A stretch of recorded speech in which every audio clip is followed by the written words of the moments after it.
It took everything that I had, yeah. Walked away, but you left one thing behind. You're wondering just what that is. Yes, you are.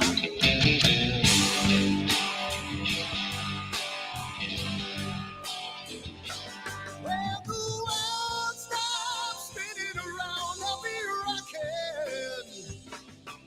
When the world comes tumbling down, I'll be there. When the world stops spinning around, I'll be rocking.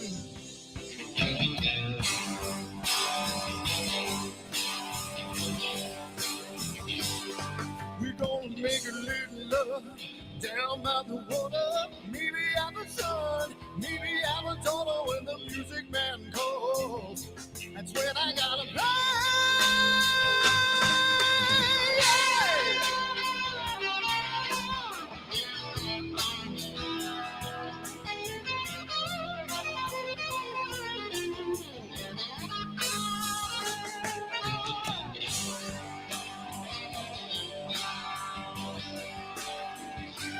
So I burn for the things I never had. I'm burning with hate, with love. Spin around, round. 'Cause as a boy I had a dream. Carry it with me today. Yes, I do.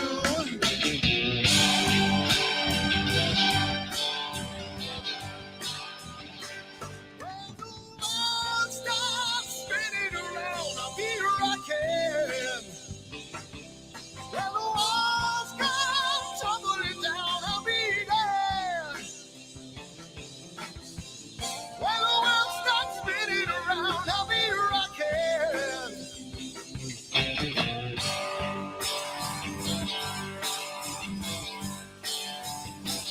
When the world stops spinning around, I'll be rocking. When the world comes tumbling down, I'll be there. Hey, hey, hey, hey. When the world stops spinning around, I'll be rocking.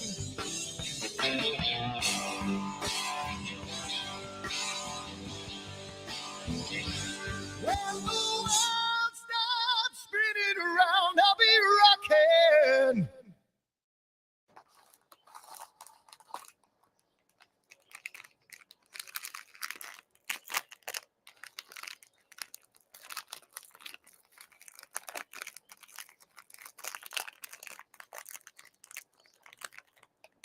Giottos are so good.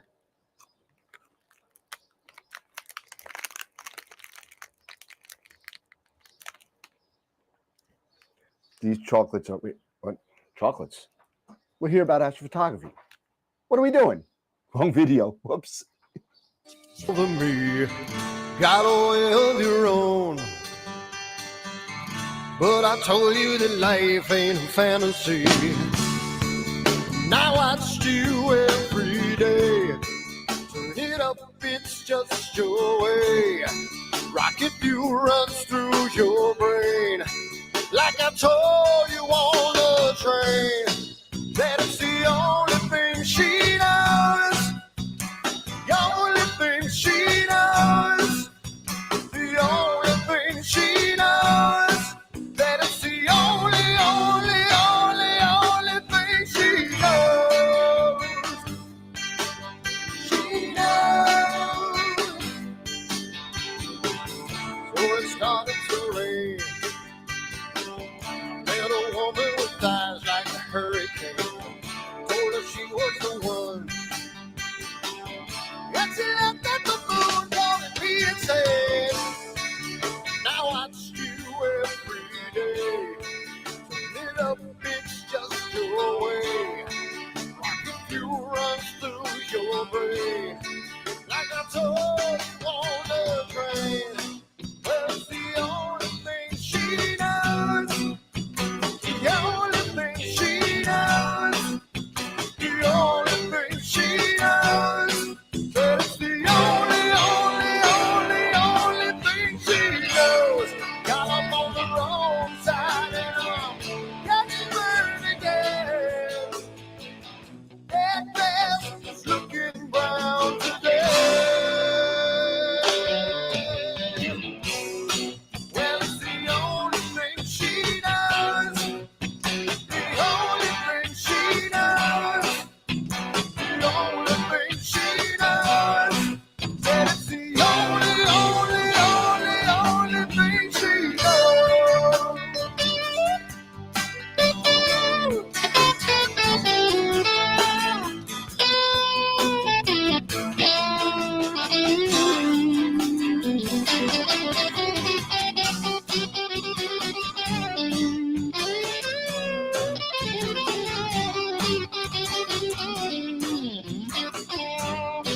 She knows the only thing she knows. Said it's the only thing she knows. She knows.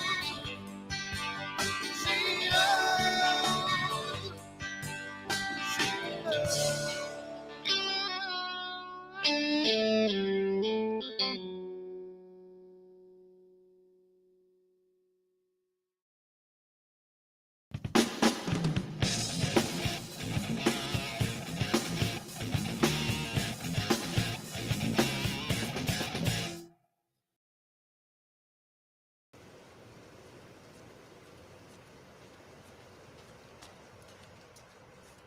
What the hell's wrong with my telescope now?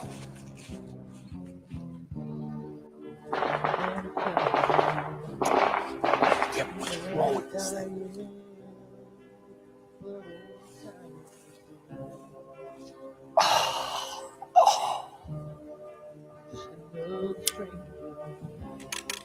The lost Lone Ranger, can I break this spell?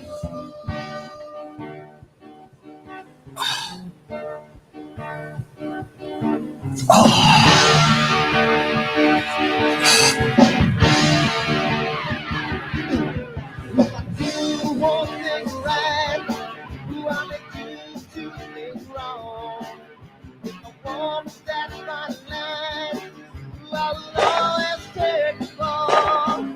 If I just do the left, I can hear from the right.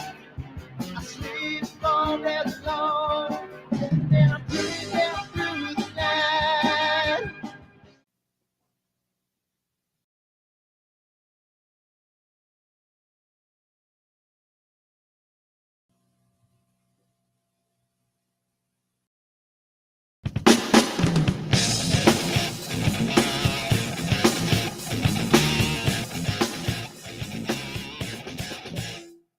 I've seen a lot of bankers, and I've seen a lot of cops. I've seen a lot of lawyers pull out all of the stops. I've seen a lot of children with their parents in their hands. I've felt a lot of women who refuse to understand. Well, I don't think I understand why we're making such a fuss. And I don't think I understand what's come of all of us. And I don't think I understand why we take this world for granted. I just want to get right back to Guitar Players Planet.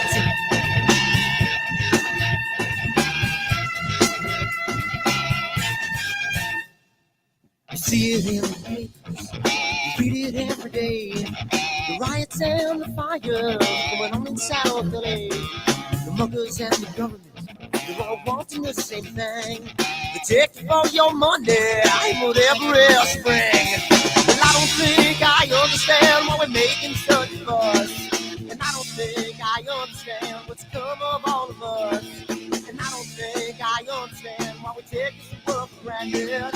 I just want to get right back to Guitar Players Planet.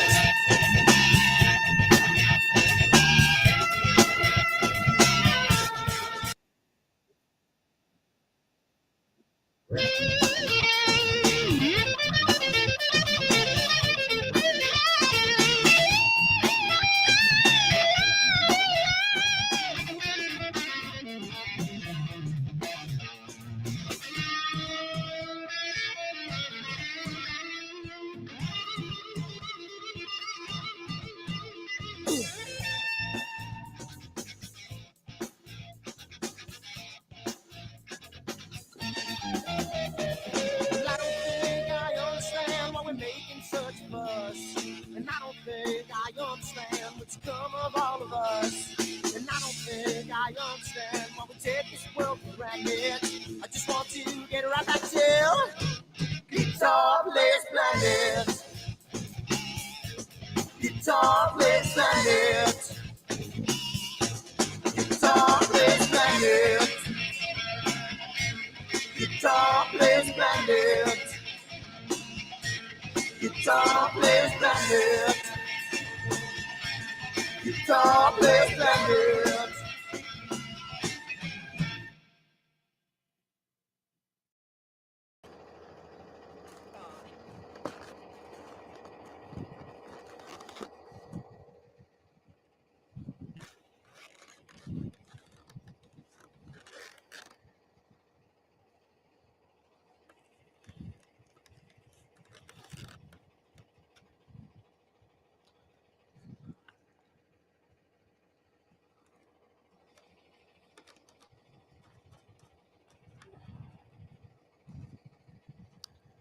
It's gotta mean something.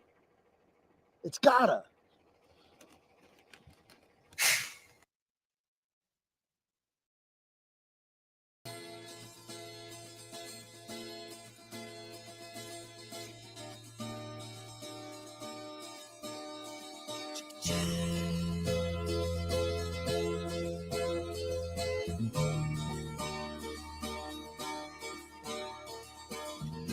Sunny skies, the smell of palm tree air. Looking back, I could never feel fair. The way the music has touched my soul, the way that the South holds its control. But I've got a new way to choose. I'm gonna start running back to the land of the new. Oh, na na na na na na.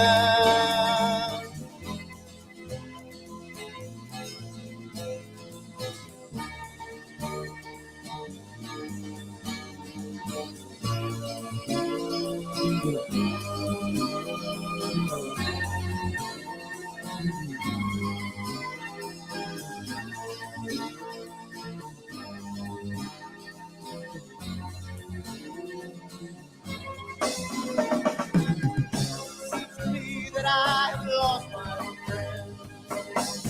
Got the sunset off the highway again.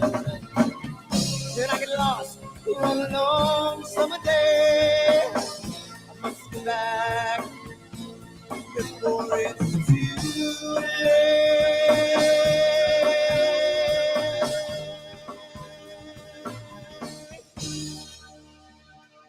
You're afraid, you're feeling alone. Time and space can never afford. The holidays can ring in your fear. The ghost-ring embrace can only me tears. And I've got a new way to choose. I'm gonna start running back to land of the new. Oh, na na na na na na.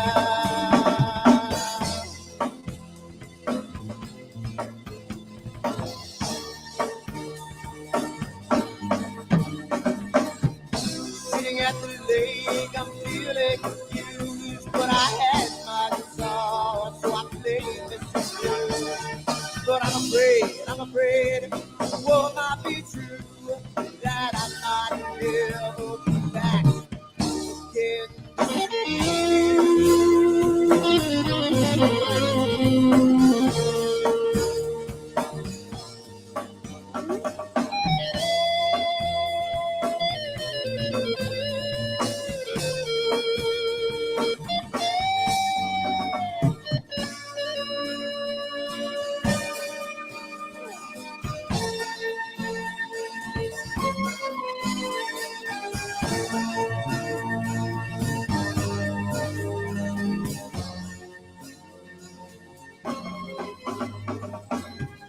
Seems to me that I've lost my friend.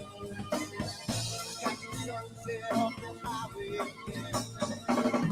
Then I get lost on a long summer day. I must be back before it's too late.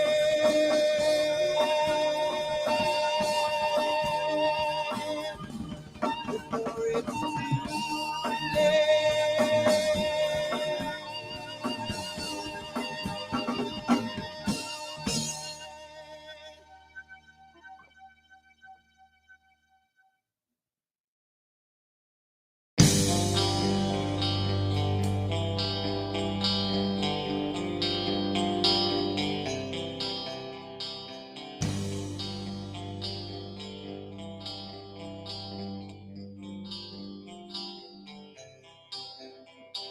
Someone to take me down at night. Someone to make my day. New revelation fills my soul. Oh, I can waste away. You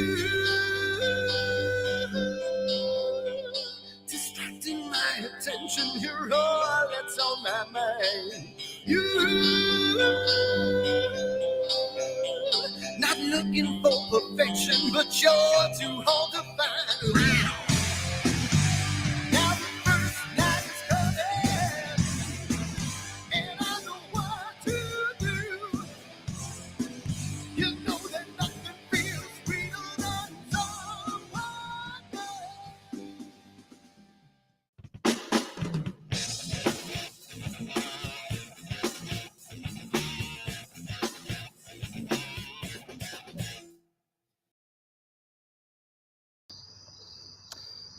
So it's a wonderful night tonight. It's really good. You know, cloudy nights and not cloudy nights, but clear dark sky and you know, was it clear outside?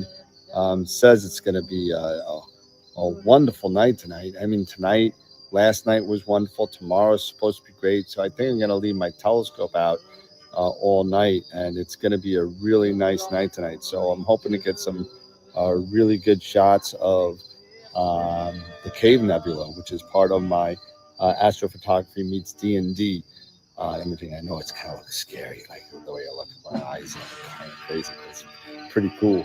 But I'm super excited for tonight, and let's see what kind of data I got. Well, yeah. Dirty. I swear to God, these clouds are just pissing me the off.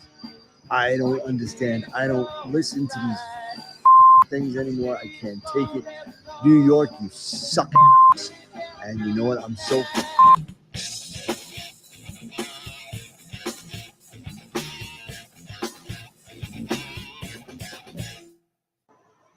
Hello, everybody. We finally made it. We're late. And you know what? For the first time, it wasn't me. It wasn't me. It's usually me, and it's not. And I won't say who it was, but you know, it doesn't matter. But I got to turn you up. I got to turn you up a little. One-armed man. Let me just turn you up a little bit, Eric. There you go. Cool. Yeah. Yeah. No. Yeah. It's a one-armed man. What is that from? What is that? The Fugitive? Yeah. So or am I dating myself here? Yeah. But and I'm not talking about the one with Harrison Ford. I was talking to one about the 60s. Yeah. But anyway, how's it going, everybody? We are here tonight, and we have a special guest tonight. We have David Giesen from Photonic Cleaning Technologies hanging out with us. Again, this is your second time with us. So welcome to the show again, David. It's been a while since we've been together, and we've grown to over 2,200 subscribers since I guess you came on the show. We were at about probably 500. Now we're at 2,200. So yeah, it was July of 22, so over 2 years, and we've kept busy too. Yeah, I got to turn you up a little bit too. So give me 1 second. Turn you up. Where are you at? I'll bet you've been super busy, Dave. Can you hear me now? Yeah, I'm going to turn you up from here. It's fine. Go ahead. Give me a check. Check. There you go. Perfect. Awesome. All right. Awesome. So yeah. So we talked a little bit back in April. During NEAF, but not so much. We were both kind of busy. But what's been going on for the past 2 years? We've been busy with developing, I think 3 more polymers, not specific to the astronomy world, but yeah, as a company, 3 more polymers. One of them is specific to a company, and 2 of the other ones are related to NASA grants. And we went down to Chile and did some work with the ESO down in Chile, and we're hoping we're trying to get on the ground floor with the ELT. They're looking at the potential savings of using our products to clean the mirrors versus, the traditional method where they, pull a segment out and, restore it every now and then. Yeah. So we've been staying busy, going to a lot of trade shows and getting out there, and we get more customers all the time, and that's good. Things like this, the exposure we get here from you guys and from NEAF, and it's been good for business. So we're slowly growing. And just so you know, Matt just said his friend's name was David. No, he's saying that's your name. So too much stuff. Matt, you're killing me. You're killing me. Anyway. We'll see. We'll find out. I forgot his name too. So, Randy. Good Lord. Hopefully Randy's not on. He'll feel left out that I forgot his name. No, Randy. Any Northeast Ohio Astro nerds in the chat?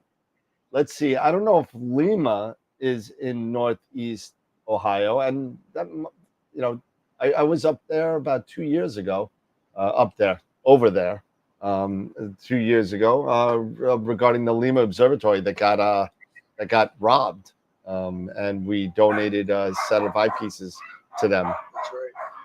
So to replace that, excuse me, let me close the door. The fight. Well, apparently the person that loves to do work on my house decided to come an hour ago. So yeah, so they're changing moldings, and so if I go muted, that's why. So I just don't want you guys to hear the dogs. But, Gotcha.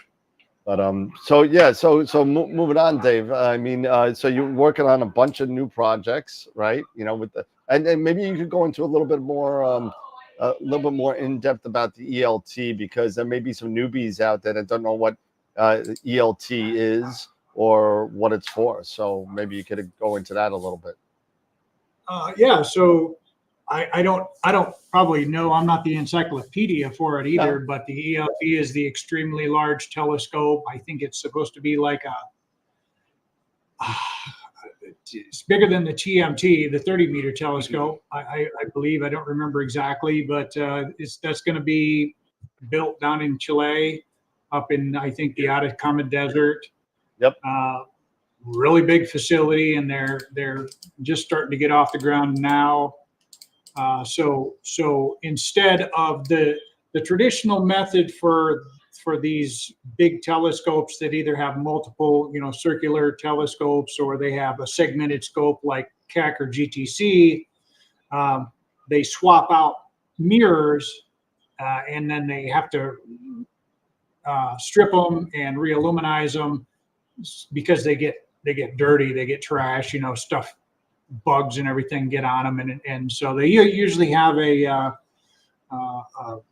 recycle period, if you will, a replacement period to renew every one of the mirrors over a period of time.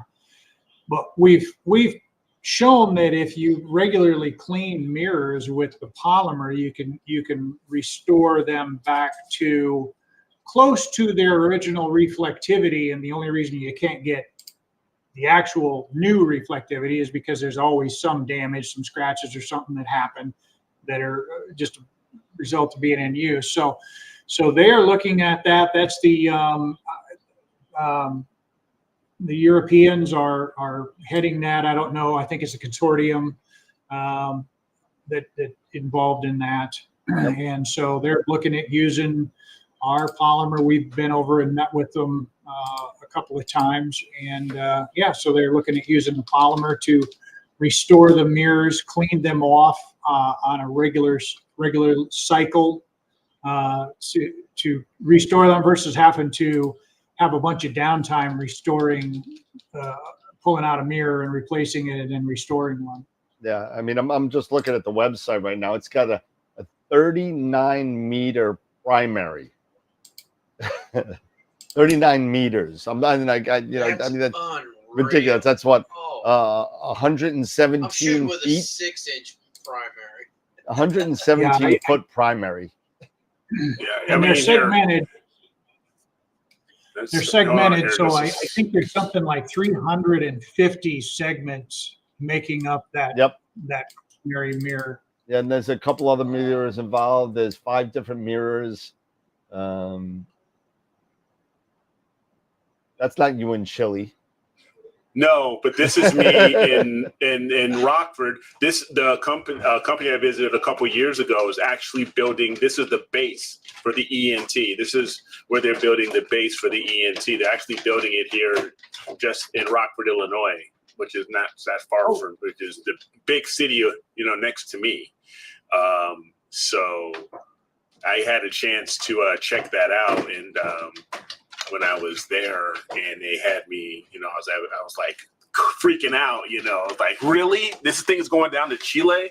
And yeah, so this is basically where they were building the base for the ENT, and they're going to send this to Chile to put the mirrors on and get the telescope put together. So I'm not going to put that in fun. Nope. Yeah.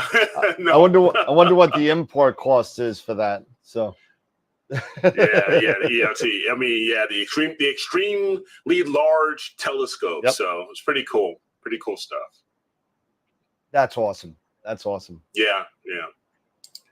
I forgot you did that. I thought that was I thought that was something else, actually. I forgot you did that. No, yeah. That's cool. And I forgot that Eric's just down the road from us. You're really only a couple hours away. Yeah, exactly. Yep. Yeah, where are you located? Pardon? Where are you located again? Platteville, Wisconsin. It's in the southwest corner of Wisconsin. We call it the tri-state area. Iowa, Illinois, and Wisconsin all come together. Oh, nice. Yeah, exactly. Now I feel a little hurt that Eric hasn't come visited us yet. Yeah, really, man. You know what? That's true, because I remember, David, we talked at one point that I said when you first came on, I got to make a plan to take a drive over there to Platteville to check this place out in person, Yep. So no, that's definitely has to still be on my to-do list. So for sure. Yeah, I have to make a trip that way. That'd be fun. That'd be a fun road trip. I wish I knew you back when I was picking up my Obsession telescope and from Dave Kriege in Obsession. That's not that far. That's on the other side, I think, but it's not that far away. Where is it? What was the city? It's in Wisconsin. It's on the other side, though. It's on the western side, I think. Okay. Yeah. Couldn't be more than 3 hours away or so. But I drove over there to pick it up because I didn't want to spend the $800 in freight, so I spent $600 in gas. So but yeah, that $200, that's more equipment you can buy. I'm telling you, I bought the upgraded weights for it, I think, for $200. So awesome. Let's see. So I'm just looking in the chat here. They want to know if the ESO is going to release their segmented mirror processing math to the public. So we'll see. I doubt it. The secret ingredient in the polymer is Wisconsin badger blood. It's what makes it red. What? Wisconsin badger blood. That's awesome. Wow. That's Ross Hampton. He's a joker. It's simulated. No animals were harmed in the making of this product. Allegedly.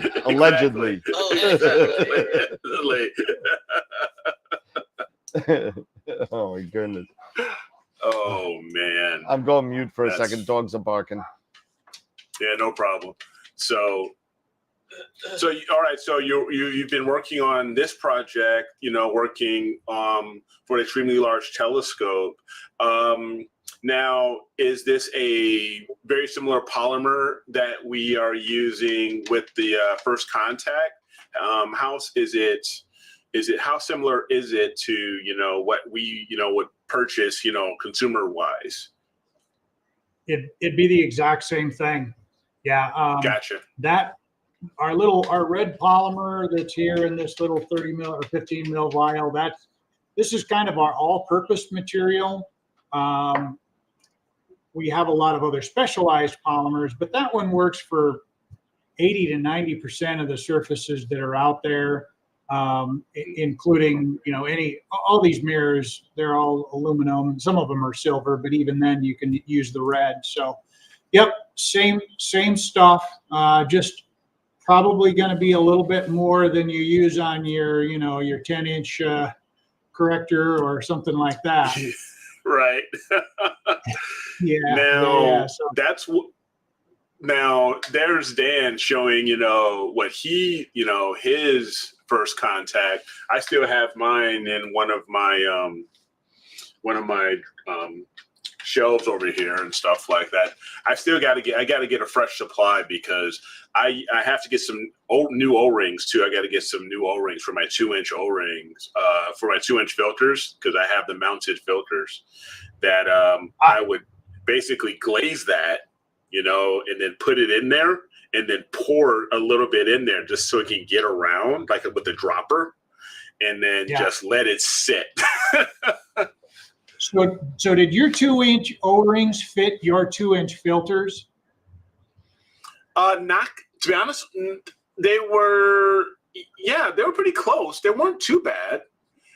Okay, if I'm not mistaken, Dan had a 2-inch filter when we, before we went live, we were talking about stuff, and he's got it sitting there on his plate right now.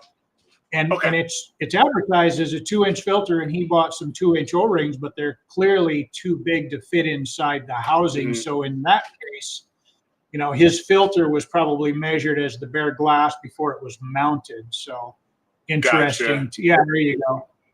Yeah. So we did learn tonight, not all filters are made the same, it seems. Made the same. Mm-hmm. Well, I think the mountings might be different. It depends on the mounting. Yeah, maybe slightly different. If they're mounted filters, the metal ring that mounts the filter could be slightly thicker or thinner across, different manufacturers, I guess. Right. Now, now Dan's gonna have to end up getting ones, new O-rings for his corrector plate for his 9 1/4 edge that he loves to remind me that he got such a great deal on, So he likes to twist that knife every once in a while. So and as a reminder for those that are new to the O-ring world and using them, you have to use a material called EPDM. It's an acronym, obviously. I don't know what it stands for off the top of my head, but we've tried other materials, including Viton, which is it's advertised as chemical resistant, but even the Viton O-rings will swell when they're in contact with the polymer. They absorb some of the solvents.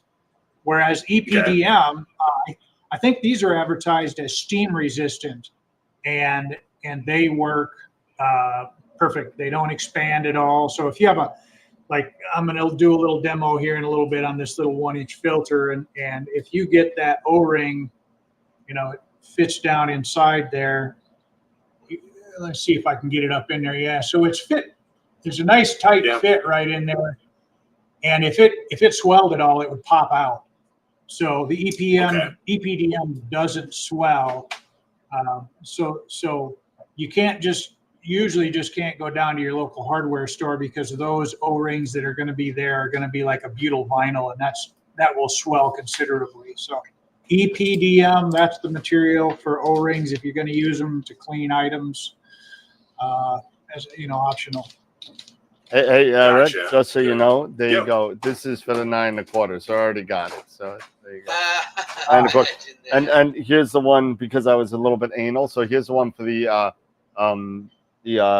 secondary outside diameter. So I have one on the inside, one on the outside. So big one, small one. There you go. Thank you. Appreciate that. Thank you very much. A little. Eric's going to have a little O-ring envy here. Oh, No, he has OTA envy. He's got OTA. I have OTA envy. So just you know. to give you a little background on it, a 9 1/4 kind of fell in my lap, where a good customer of mine, a good friend of mine, decided to say, I'm not, I've had it with a hobby, I'm done, and I'm selling everything. So I'm giving you the first shot at everything. So I was like, well, what do you want the 9 1/4 for? $1,100. Just wow. Right place, right time. Which Right. 3 months old, exactly. 9 1/4 Edge HD. 3 months old. And it just came back, from Celestron. That was because he said he was convinced that the collimation was off. It was still in the packaging from Celestron. It was recollimated because he wanted it recollimated. So it's okay. It's okay. It's fine. At some point, I will get one. Maybe not 9 1/4. Maybe I'll get an 11. Maybe I'll get an 11. Oh, now you're getting envy. You're getting scope envy now. You got who's got the bigger toys, right? That's what it is. Exactly. So then I'm gonna have to get the 14. Is that basically, So yeah, there it is. That's okay. I still got my 18-inch obsession. So once you beat that, let me know. See, so there you go. So quit complaining. Don't. I'm not the one that's complaining, man. It sounds like somebody else is complaining. I don't know. Yeah. But anyway, before we get back to Dave, we do have to do a congratulations shout out to one of our members, Nathan Bernard. I think this is Nathan Bernard. Just scored his, I would assume it's his dream job, working at SpaceX. And if I read the Discord correct, he's going to be working on the super heavy boosters for the Starship at SpaceX. So congratulations to Dave. He's been going. Wow. I think he got 6 interviews, and then they flew him out for the last one. Apparently he landed it. So we got to say congratulations to Nate. Great job, and absolutely wonderful, awesome job. So I expect some really cool classified pictures. And exactly. So, exactly. Don't worry, we won't show them on the show either. We won't show them. No, not at all. Not at all. No, not at all. Does he get a company Tesla? Yeah, that doesn't crash into the other ones. Anyway, now we can move along. Yeah, right. Hey. Well, congratulations. Yeah, so we just had to throw a quick shout out to that. But we're really happy to have you back on, Dave, and definitely learning a little bit more about First Contact and what it could do to what could do for the astronomy community and the optics. So I mean, the floor is yours, my friend. All right. Well, I've got a presentation that I'll do first that talks a little bit about the history of the material, and then after that, I've got several items around me here that I'm going to be doing demonstrations on. So hopefully, if the viewers saw us last or 2 years ago, or if they saw us at me for somewhere and they saw us doing our demos, hopefully they learned something new tonight, even though they've seen us before. So that's the goal. Cool. All right, so I'm going to start this this presentation. Just let me know that it's going. Ready? All right. And we have full screen, and just need you to. And I'm there. You go. Okay, perfect. now You're good to go. All right. So first contact polymers. What are they, and the history? And for telescopes, they certainly are. So the polymers they're a designer blend of polymers and solvents, and we've been in business for probably over 25 years by now to solve the problem of cleaning the uncleanable. And there's a couple of images later on that talk about that. And then over time, our original formulation was a colorless formula, and then we added the red that most people are used to now. but over time we've developed a whole bunch more. One specific for diamond turn mirrors, for plastics, which are becoming more and more prevalent in the optics world. We have one that's specific for static sensitive items, for gold, for there's one for reflection hiding, because sometimes somebody wants to do surface metrology, and if it's a clear optic, they want to hide that backside surface so that they only get the front surface measurements. And traditionally they use like a black paint or something like that ended up having to be stripped off. So now we've got this black formula that works just like all our other ones. You put it on there, it hides it, and then you peel it off. And then we've got a water-based, not water-based, but water-safe formula, because we were approached by different companies over time wanting to be able to use the polymer to protect an optical surface during like a polishing operation where they have one side of an optic polished and then they want to flip it over, protect the bottom side that's already polished, and then polish the other side. So we've got that now. That just came online about a year ago. We have 3 company-specific formulas that we were hired to develop specifically for them, and then we have 2 more that will be released in the coming months that are related to a couple of NASA SBIRs that we're involved in. So go on here. So our customers historically, obviously, amateur astronomers, or as I like to call them, citizen scientists, because people that have thousands or tens of thousands of dollars of equipment, and they're doing a lot of you all out there are doing real science and being hired, to provide input to NASA and some of these other organizations. So I hate to call them amateur astronomers. I say citizen scientists. But so our polymers were originally developed for NASA, LIGO, all kinds of defense contractors like Lockheed and Raytheon, and then several universities and all the labs within the universities. We have sales in over 80 countries now. We have distributors in, I think, 13 countries. But several years ago, probably 10, 12, 14 years ago now, more than, we figured out that, hey, these citizen scientists, astronomers, they're using it, they're buying it, and they're using it on their scopes. So we started attending the NEAF star parties and NEAF and RTMC and AIC, which unfortunately both RTMC and AIC are now closed down. We started attending those and getting the word out more towards the amateur astronomer world so that you can benefit from the polymers also.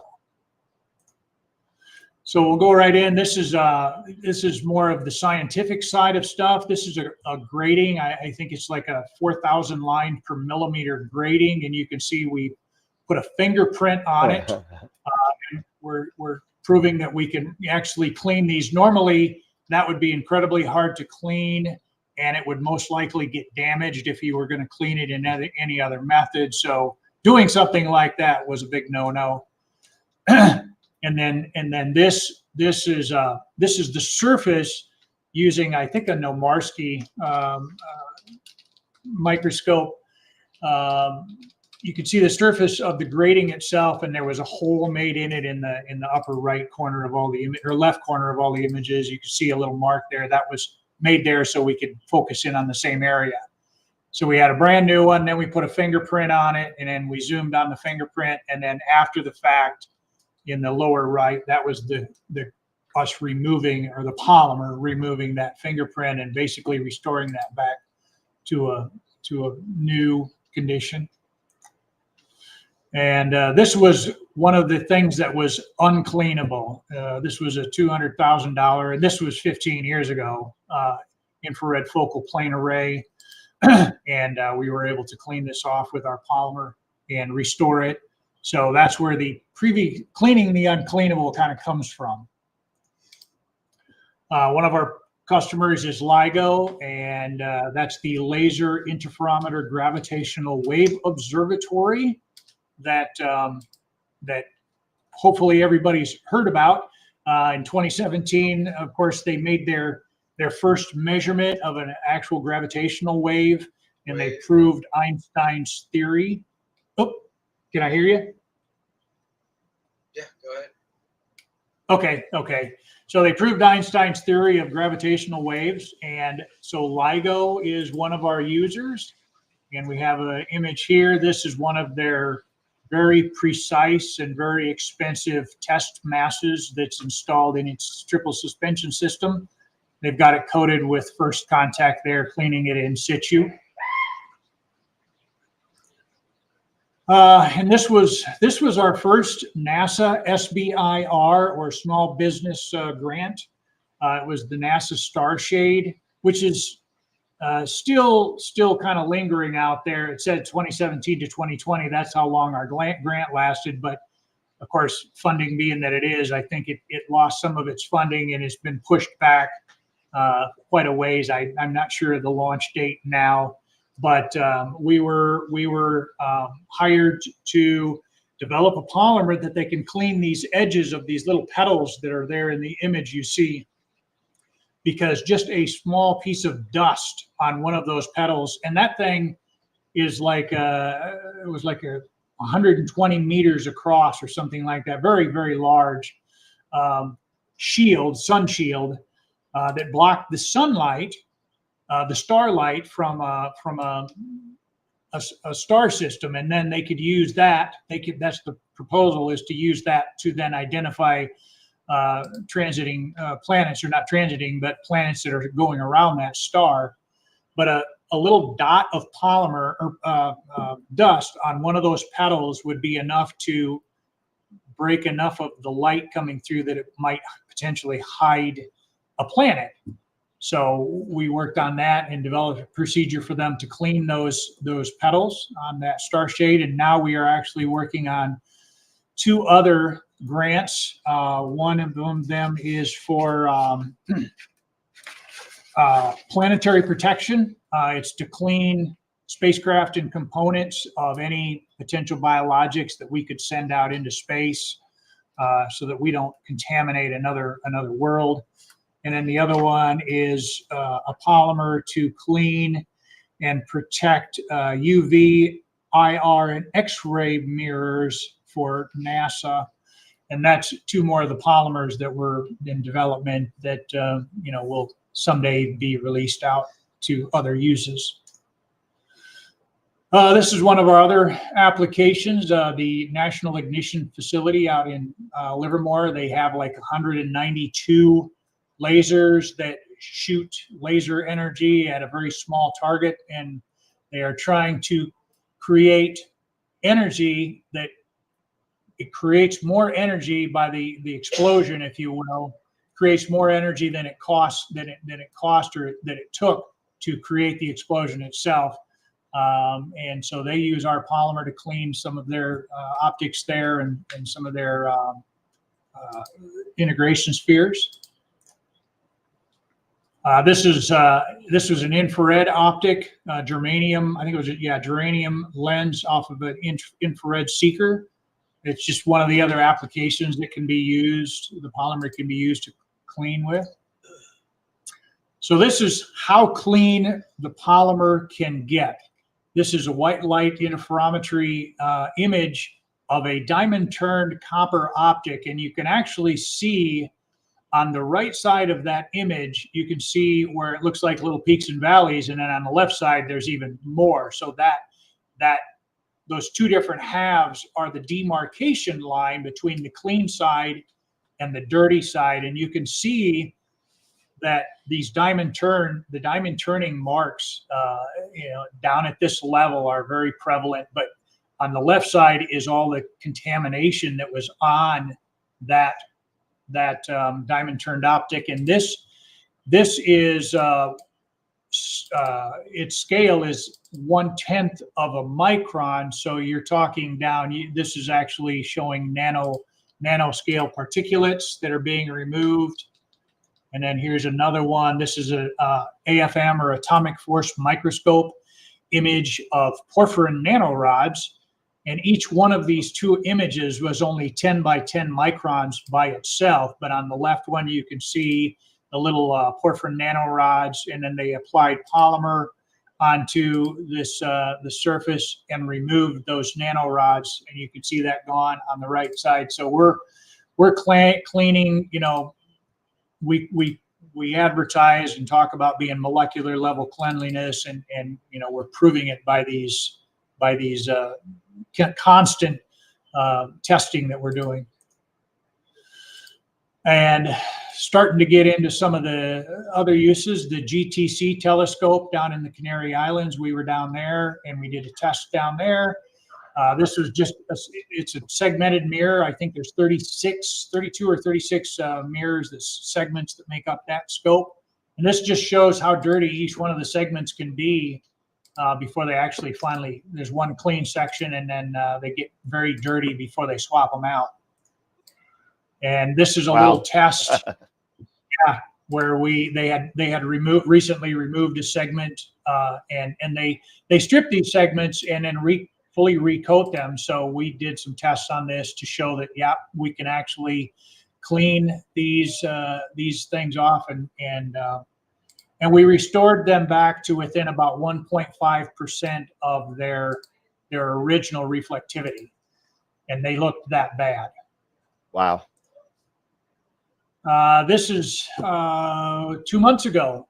We were contracted to go out and clean the mods, or the multi-object double spectrograph, some optics on the mods units that are used on the Large Binocular Telescope out at Mount Graham. And there was about 8 or 10 optics within each one of the mods. The mods is that orange and black satellite looking thing there in the upper right. That's actually about as big. You can kind of tell by the size of the toolbox there, about the size of a big bread van or something. And we got up inside of them and cleaned a bunch of the optics. The lower right there is the blue visible light camera lens that we cleaned. That was about 10 inches by 12 inches. So that was fun, interesting. You know, got to meet some great people up there, and clean these things, and they were very happy with the results. It's primarily operated by the people at the Ohio State University, and there's some other folks that deal with it. But all the folks there were very happy, and we trained them up so that they can use the polymer next time, so that they can keep these optics clean on a regular schedule. This is an optical tube assembly at Vandenberg Air Force Base, and inside of that was this sound deadening or insulating foam. You can see where it had been glued in, and it had over time fallen out, and that's what happened when it broke down. The old foam, it dried up and crumbled off, and that's what happened to the mirror. All that junk fell onto the mirror surface. So they took it apart. They applied this was our original, our colorless formula that they used on this one here. And then there is the after effect. Wow. They were looking at of all the optics that they clean out at Vandenberg Air Force Base at the optics depot group out there. They were spending about $1.5 million per year disassembling and re-illuminizing these different optics, or just cleaning them and putting them back together. And using our polymer, they were able to save about 90% of those costs just by re-cleaning them versus re-illuminizing and doing it in situ as well. Wow. Yeah.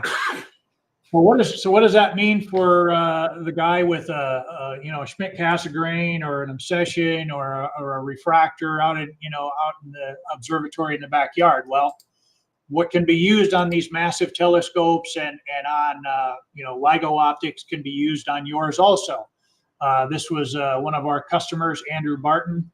His wife Jennifer is now, I think, the president of SPIE. But he's one of our customers, and this was kind of a before and in work and an after shot of his Skywatcher refractor. And then this was a 12-inch RC Optical Systems mirror. It's a gentleman out in Arizona named James Olson. He was doing some restoration on it, and you can see how nasty it was before and after. And this is one, my Myron Wasudia, and I probably destroyed his last name, but he's the director of a small DMRSO observatory. And you can just, this was pollen. Pollen's really kind of nasty in his area and in a lot of areas too. But you can see the before and after there of how well that works. And all these, we have a lot of images, and we have testimonials on our website's testimonial page, and I'll show you that a little bit later on. Oh, and we're done. That's the end of the slideshow. So what I'm going to do while I'm still screen sharing is I'm going to go to our website, and can you see our website right now? Yep. Yeah, we see you. Okay. Yep. All right. So for our amateur, citizen scientists, we have a couple of different ways you can get to places to either look at procedures or look at the product that you need. And the first thing I'm going to do is go to some flow charts that we developed. So if you hover over this instructions and videos, that's one way to get to those. And you'll see this menu over here that says telescope product finder instructions. Click on that. It takes you to a telescope finder product, our telescope's web page. So there's a couple of ways you can get then to the product finder. You can click it here, or you can scroll to the bottom, and there's 3 different links here that open up different tabs. Now, I see if this works for me here. Okay, so this is a flow chart for casting telescopes. And can you all see that? Yeah, it just needs to be zoomed in a little bit. Okay, let me, there you go. There you go, perfect. Okay. So, this is a flow chart. It starts out, I want to clean my SCT, and then it's question, do you want more than, in other words, do you want to buy polymer? So do you only want to clean it once, or do you want to have enough for more cleaning? And then you go on if there's water spots, because that involves a 2-step process. And ultimately, after you flow it down here, all those links, the blue links you see, they are links to the product on our website. And then there's the videos that we have specific to doing doing the cleaning process on a corrector plate. So that's one of them. And then I'll go back here. Nope, I need to go backwards. And then we'll go to refracting telescopes.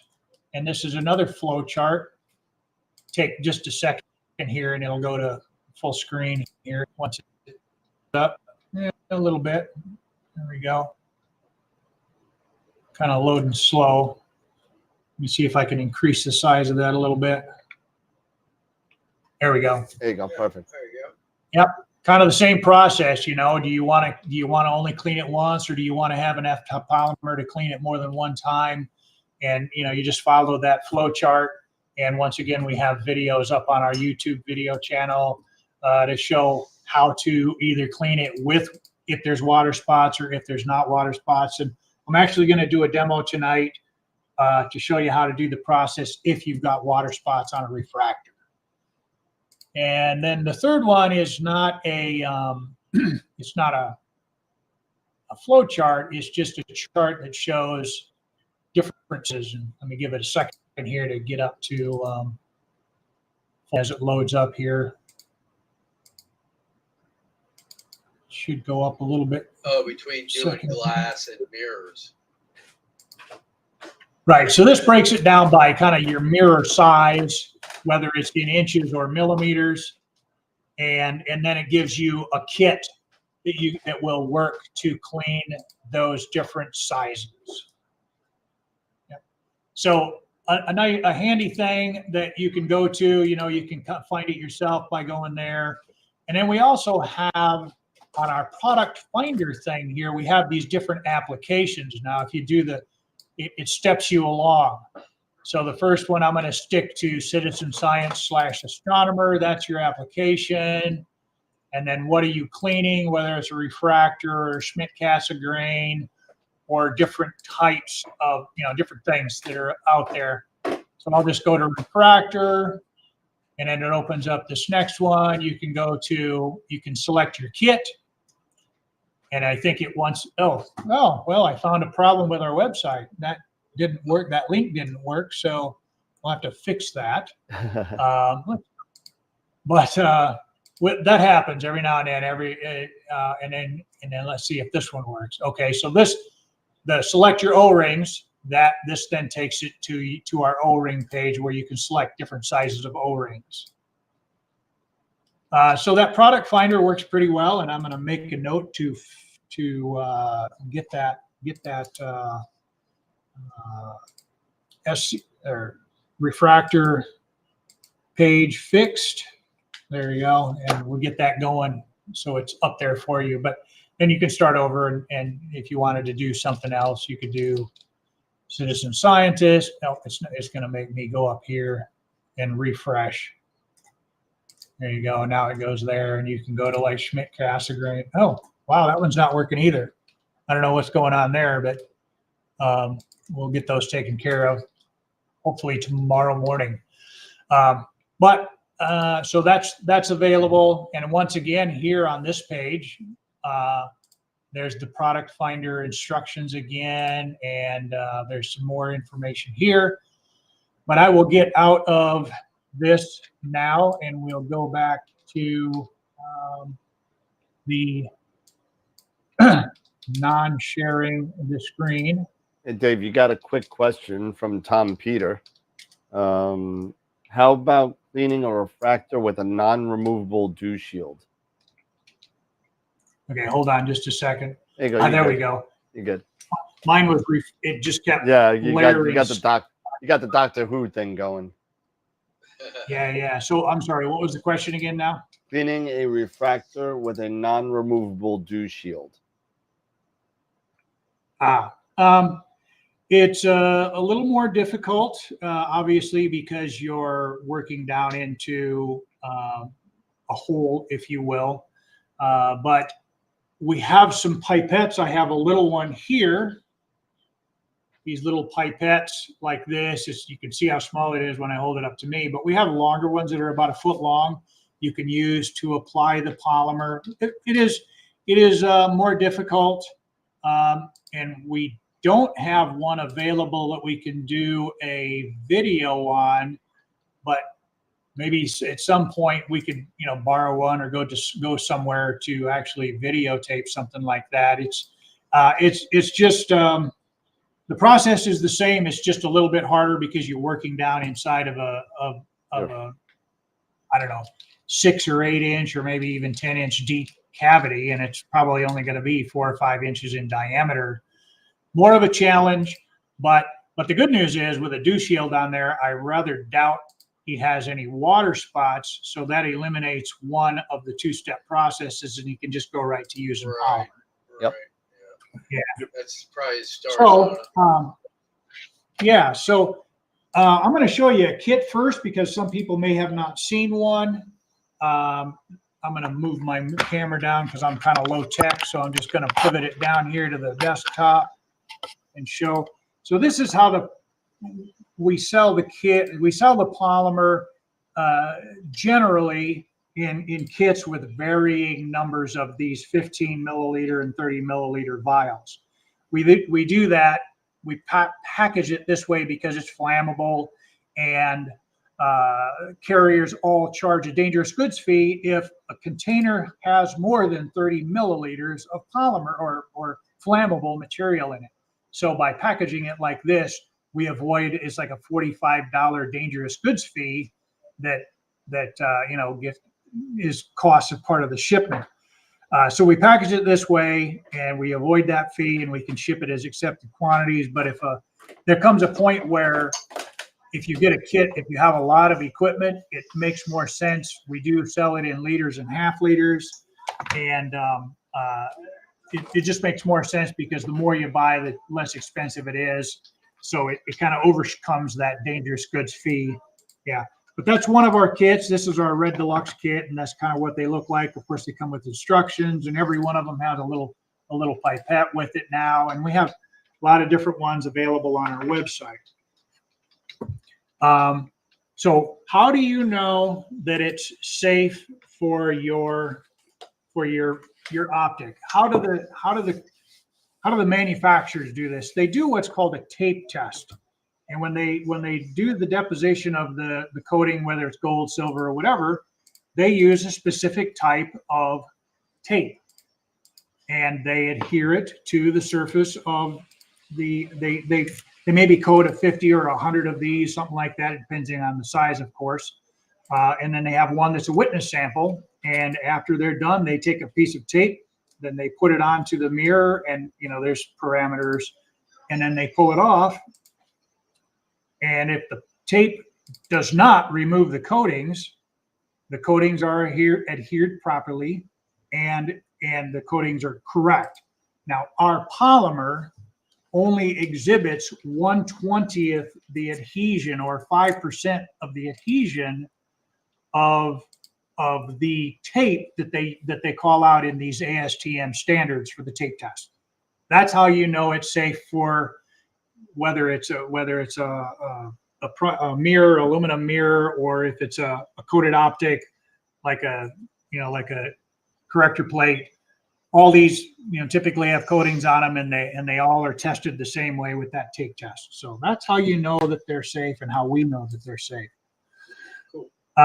So I'm going to go right into how does it work. So I'm gonna, obviously it was a little hard, would have been kind of hard for me to fit a entire 8-inch Schmidt-Cassegrain telescope here. So you usually have your retaining ring around the perimeter, and like Dan was showing earlier, his 2 different O-rings for his Schmidt-Cassegrain, his Celestron.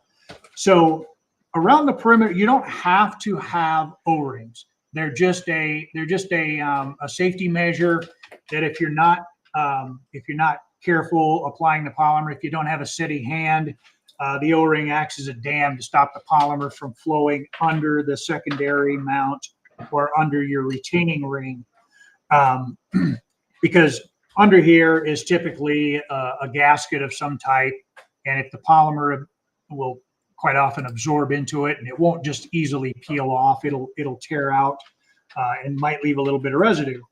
So we recommend using them, but they're not necessary. In this case, just so I don't have to work around that, I'm going to put it out of the side. And for all Schmidt-Cassegrains, we just recommend the pour and spread method. You pour some polymer on, and then you spread it out using a brush. Now, if you haven't used the polymer before, I recommend you start small. Start with a small amount until you figure out the flow characteristics. I'm going to pour some on here, and you'll see that that was probably about 2 milliliters right there, and you can see it didn't really flow much. The polymer does have some viscosity to it, so just start small. And obviously it works if you can put your optic, whatever it is, in a horizontal position. So then you just use your brush, and you're dragging the polymer using the surface tension of the polymer, and you're spreading it out. And I'm not going to do this whole corrector plate. That's why I don't have a bigger brush. We offer bigger brushes for bigger things, but. So you can see the bristles on the brush, and what you don't do is you don't press so hard you're making the bristles deflect. The idea is that you're not spreading, or you're not touching any potential dust or pollen contamination that's on the surface and dragging it around that could create micro scratches. So that's the general idea with the non-spray formula. You just pour some on, you spread it out, and then you just keep going around. And I just keep going around until I have this completely covered. But I'm not going to do the whole thing tonight. And the polymer is as thick as that is, and I can kind of hold that up there so you can kind of see it a little bit better. That would dry in about 30 minutes, and then once it's dry, it'll peel right off. So that's that process, the kind of pour and spread process. Okay. So the next thing I'm going to do is show you our spray application, just a basic spray application. I see Dan's got his going there in the upper corner, pouring on a little bit. Now, Dan, you need to put a little bit more polymer on there so you're not deflecting those bristles on the brush. You're giving a good example of what not to do. You suck, Dan. That's why I'm doing this on a really, really busted up filter. So yeah. So you just apply enough that you're using that surface tension to spread and trying not to deflect those bristles. But if you don't care about a few scratches on your optic, you do it just like Dan does. Yeah. Sorry, Dan. I had to throw you under the bus a little bit. that's right. Good job. Good job, Dan. Good job. This Well is the first done. time I'm doing this, so give me some slack here. No slack All right. for you. So we also have a spray formula. Now this is just a little spray bottle that comes with all of our spray kits, 2.8 ounce bottle. And when you get the polymer in a kit that looks like this, and you ordered a spray formula, all the vials would be spray formula, and you just transfer them into the bottle to spray.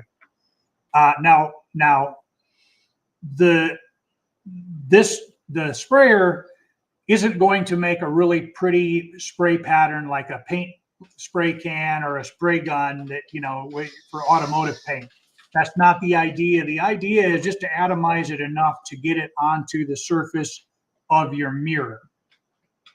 And I like to work, when I'm spraying, I like to work from the center out, and then I work from the near half over to the far half, because if you're shooting polymer, for you guys here, if you're shooting polymer right on that edge, you're going to have overspray on there, and it's going to be a little bit more difficult to remove the dry polymer once it's dry. So if you start from here and you spray, in your view, if I sprayed this way, you're avoiding that edge and you're not spraying polymer directly at that edge. So your wet film is ending at the edge. So I'm going to spray a little bit on here. Put some polymer on that. Put some polymer on that.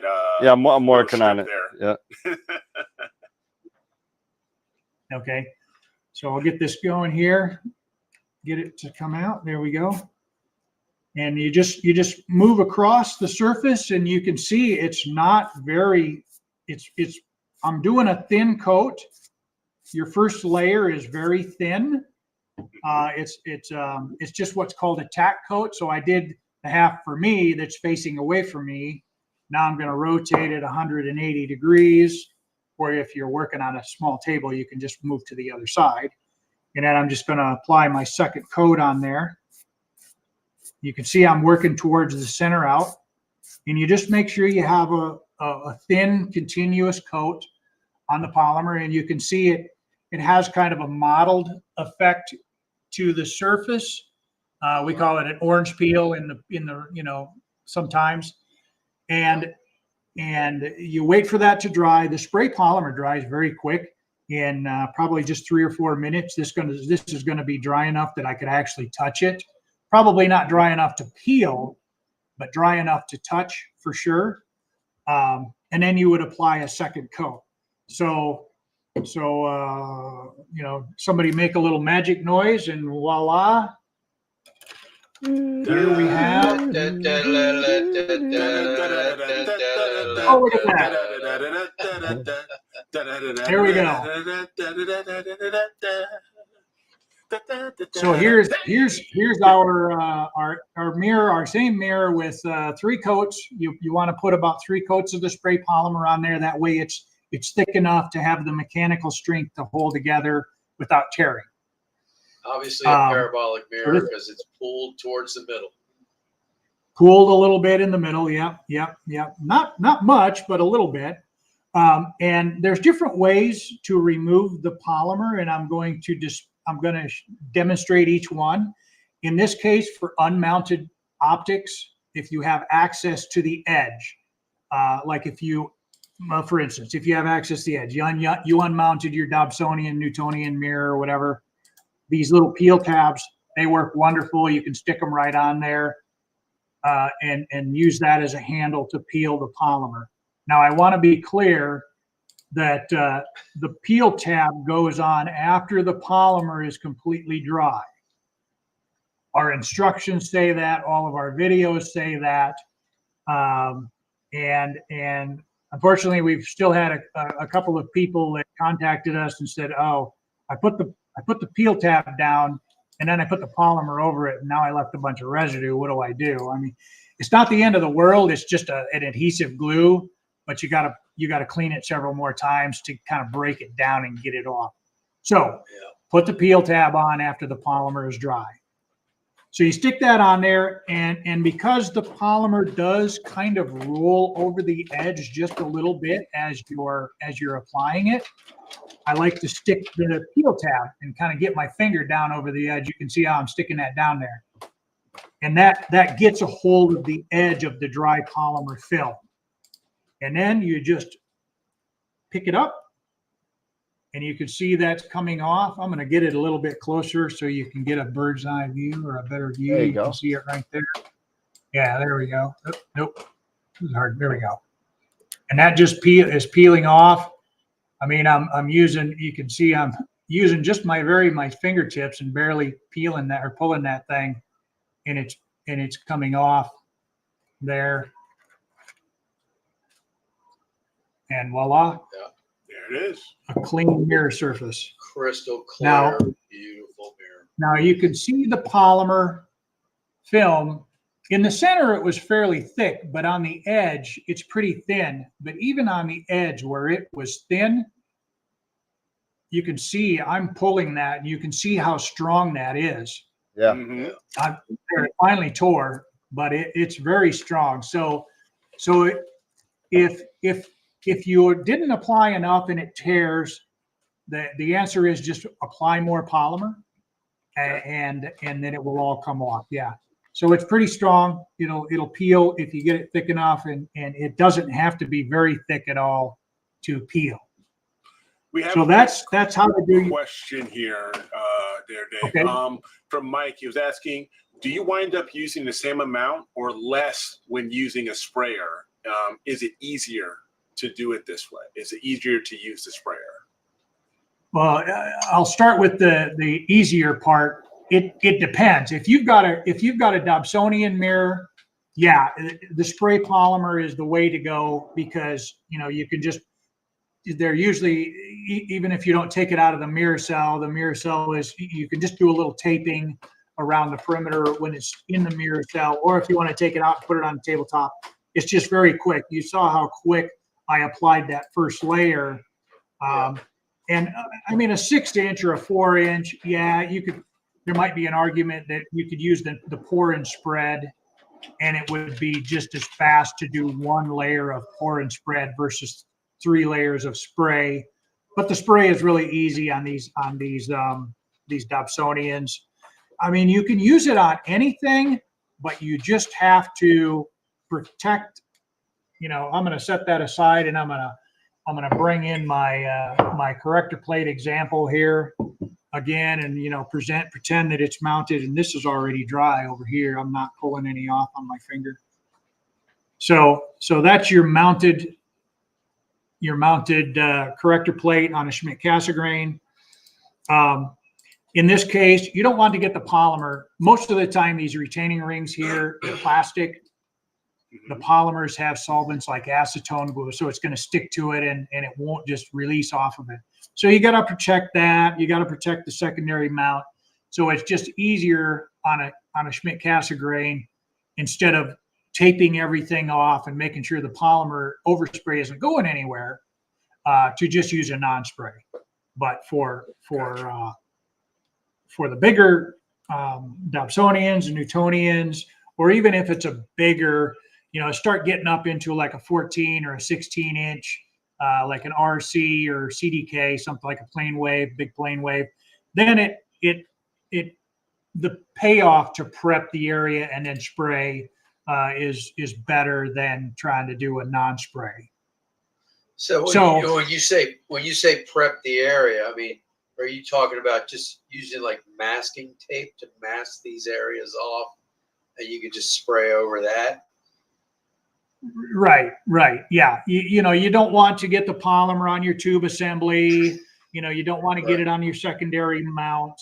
Yeah. So when I say prep the area, it's just taping things off and protecting it from the polymer. But you can typically just masking tape is fine. Yes and no. If you apply the polymer in the light coats like I did with the spray, it works fine. But if you apply a lot, the masking tape typically is not it's not chemical resistant. So when you peel it off, the polymer, if you put a lot on, can start to break down the adhesives. It kind of flows underneath of the edge of it a little bit, breaks down the adhesives right on the edge, and might make like a little bit of a gooey residue that you have to to remove. Gotcha. Yeah, but in general,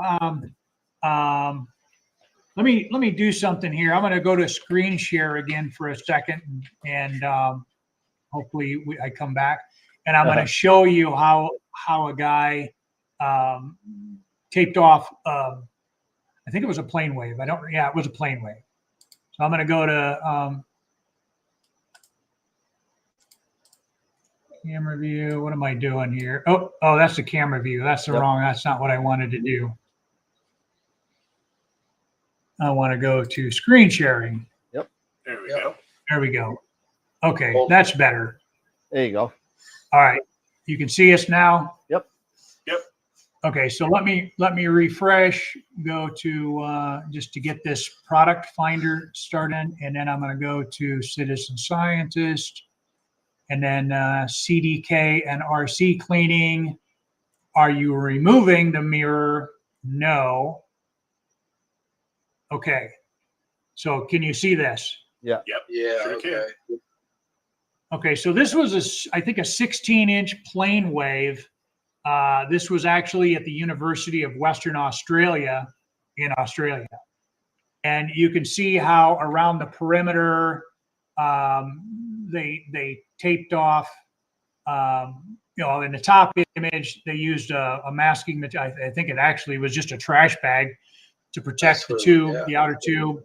Second one here, you can see where they use like an absorbent material, just like rolled up hand towels or something around the perimeter, and then they taped down over the secondary there. It's a little bit different view there.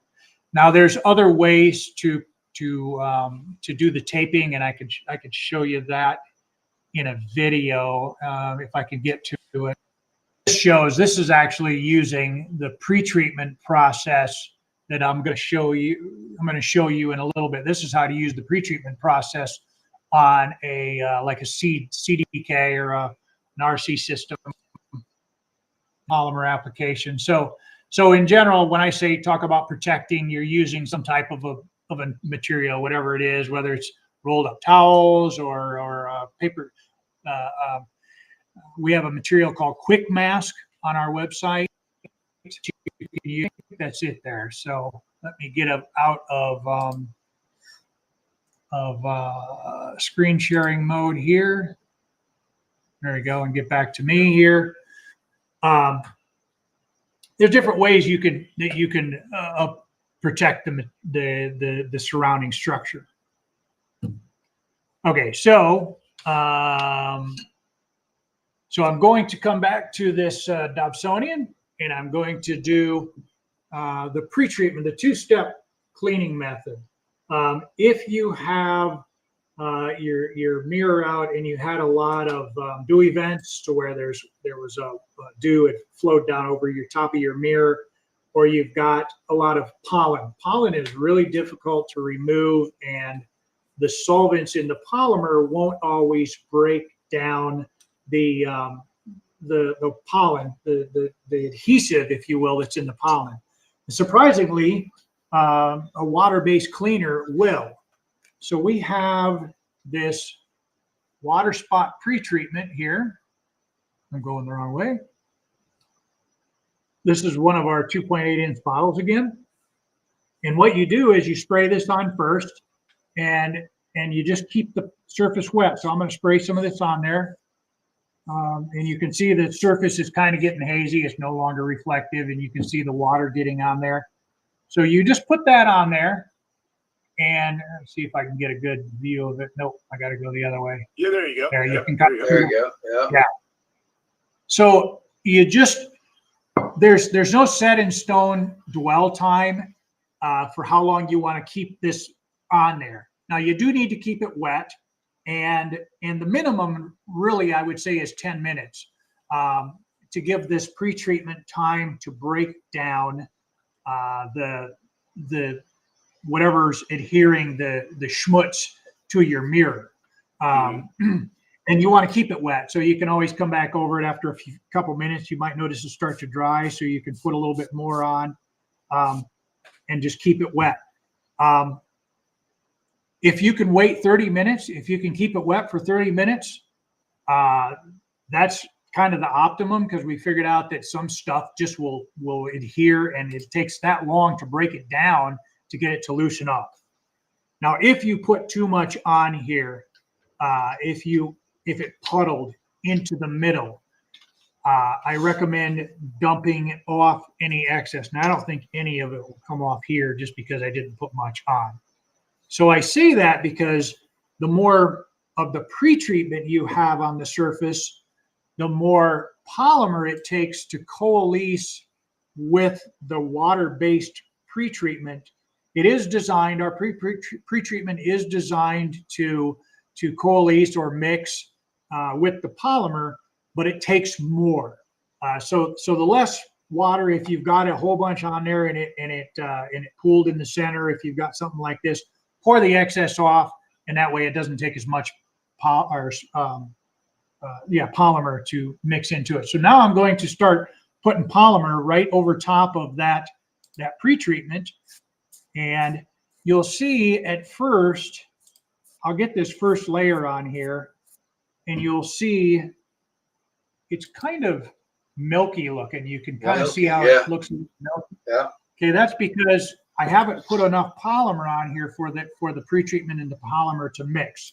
So this is the case where when you're applying the polymer, or the polymer, you need to apply more right away to get that so that first wet layer will absorb that pre-treatment.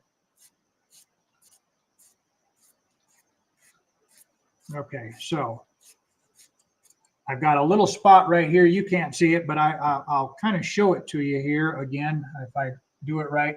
Yeah, you can see one spot. Nope, I want to tilt it this way. Right here, where there's still a little bit of a kind of like a milkiness. Yeah. There, that's right there. Yeah. Better. Yeah. Yeah, there. Yeah. See, it's a little kind of white, kind of milky. There's another area down here, but that's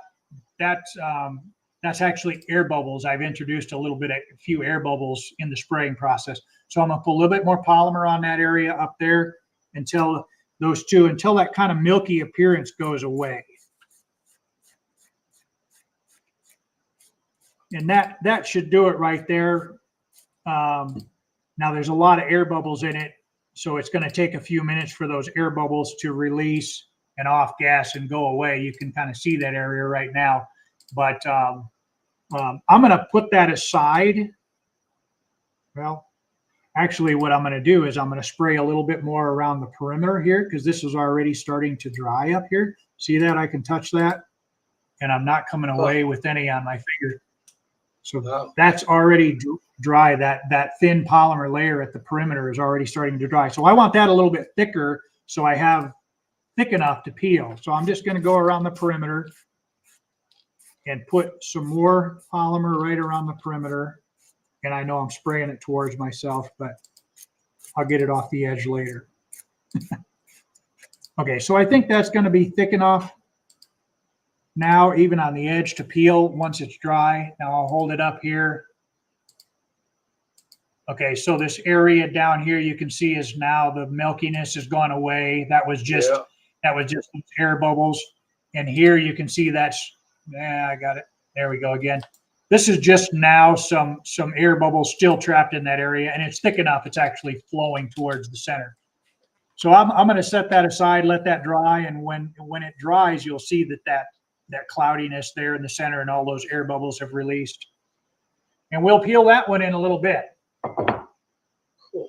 So do we have any questions that came up in what I've shown so far before I go on to the next item? Let me see. Oh no, they're making No. some bad jokes in there about something else unrelated. Yeah, Okay. just remember schmoots is a technical term. Exactly. Yeah. But Schmutz is a technical schmutz is a term. technical term. Exactly. Although Yeah, we did have a comment from Kinda Upset Loki. He said that you should make an ASMR video of peeling the polymer off because it's very ASMR. She said. Okay, yeah.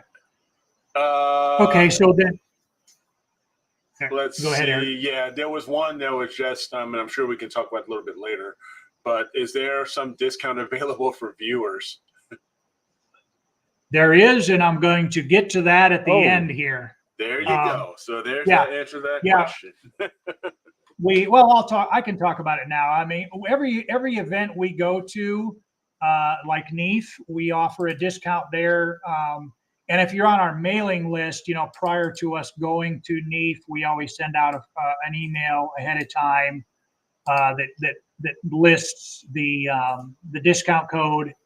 And so that discount code is Eclipse 24. I'm sorry, Eclipse 2024.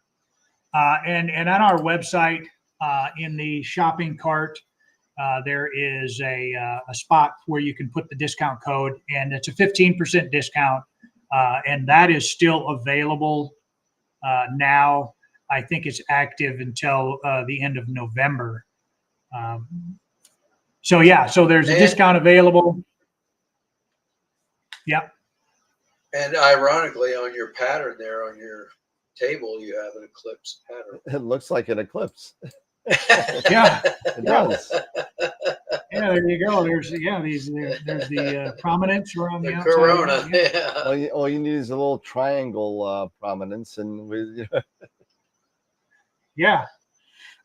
So I will go on to the next item then, and that was just going to do.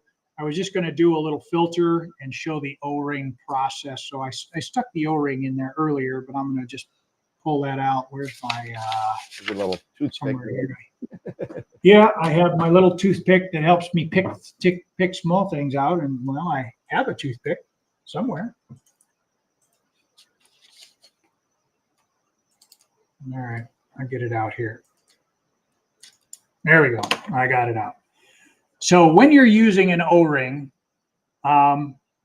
if you just set it in place without doing anything with it, the chances are when you pour polymer in, it could potentially lift off the surface of the of your whatever you're protecting.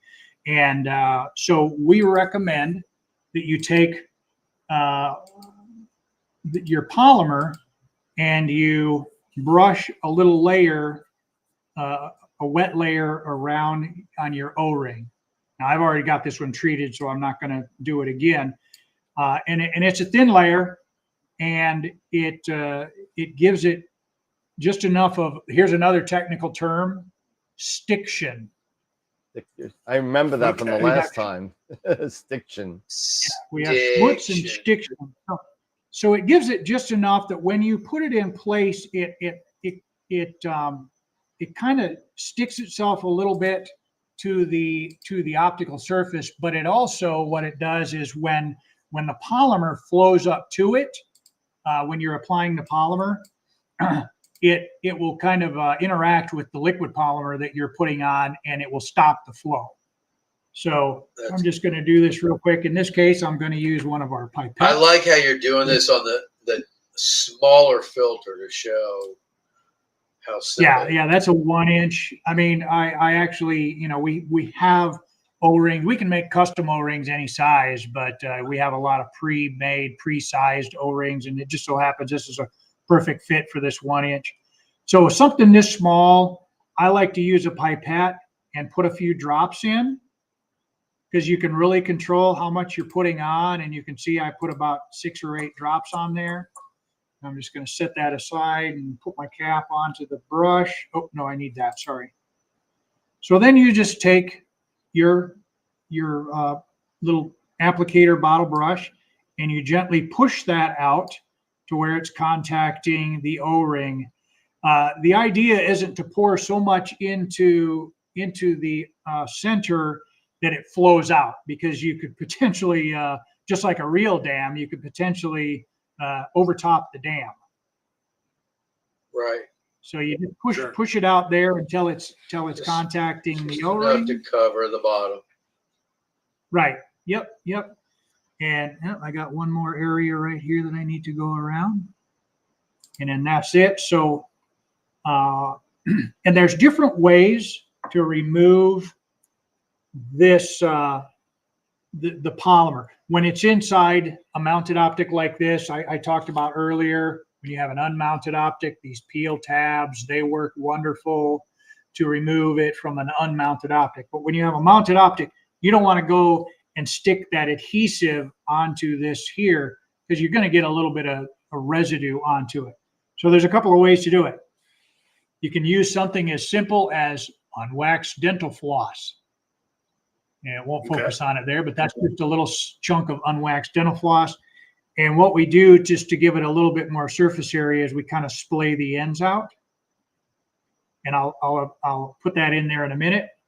Or the other thing you can use is, this is a chemical resistant mesh. And you can kind of see it there. Where am I at? Better there. Yep. You can see it there. Yeah. Just a tightly woven nylon mesh.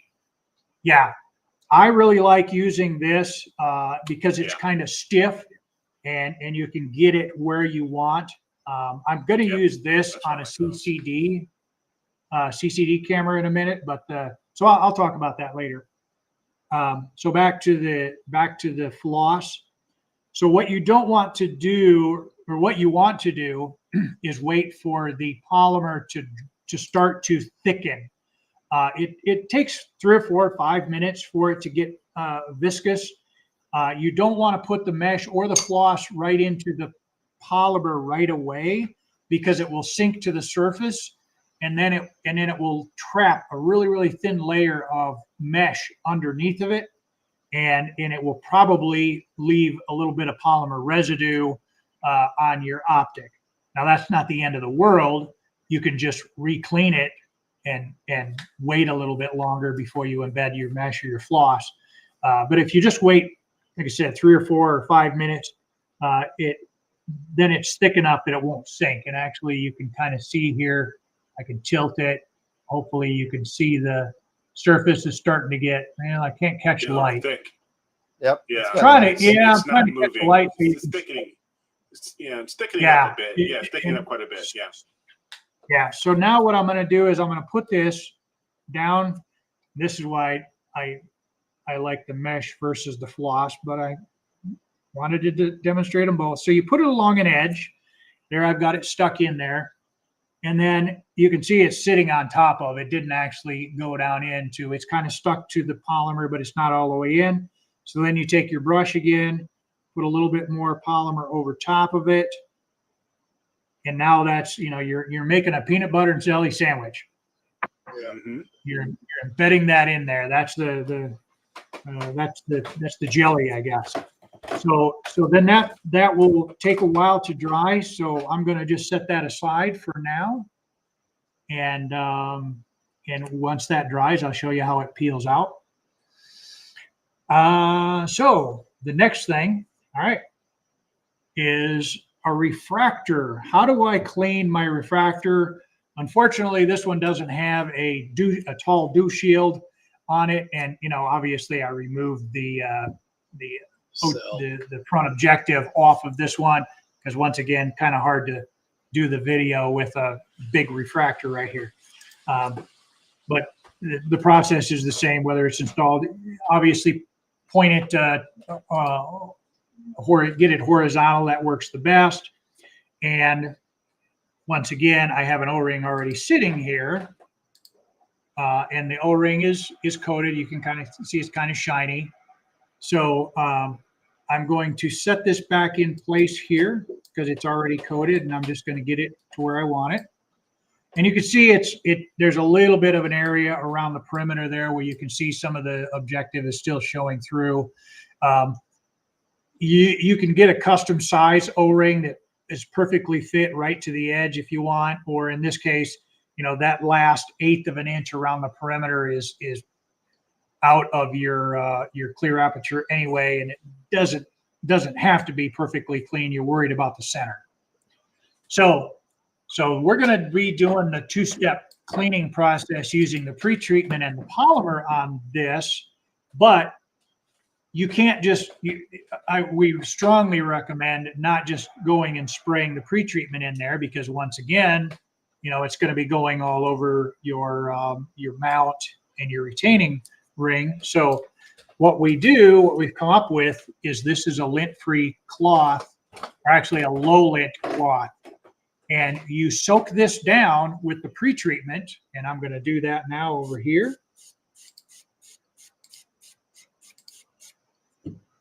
And you get it wet, and then you just set that gently in place. The idea is you're not scrubbing, you're not going to use it to scrub the surface. You're just going to use it to set it in place.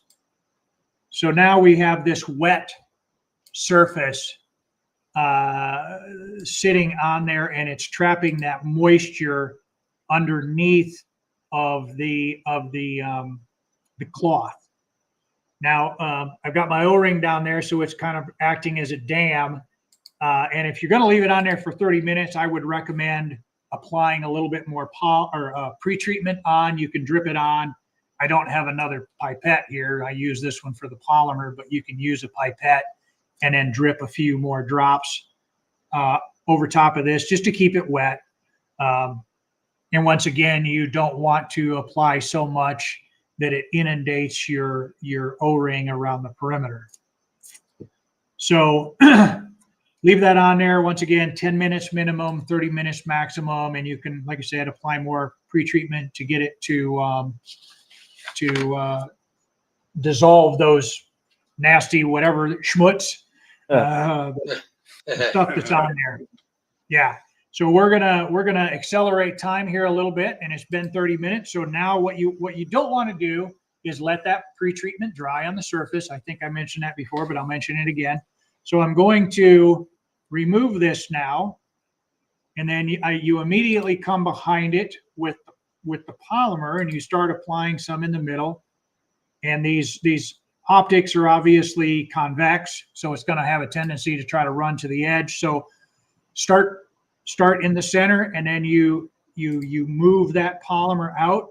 Once again, using the surface tension of the polymer to spread, and you just keep going around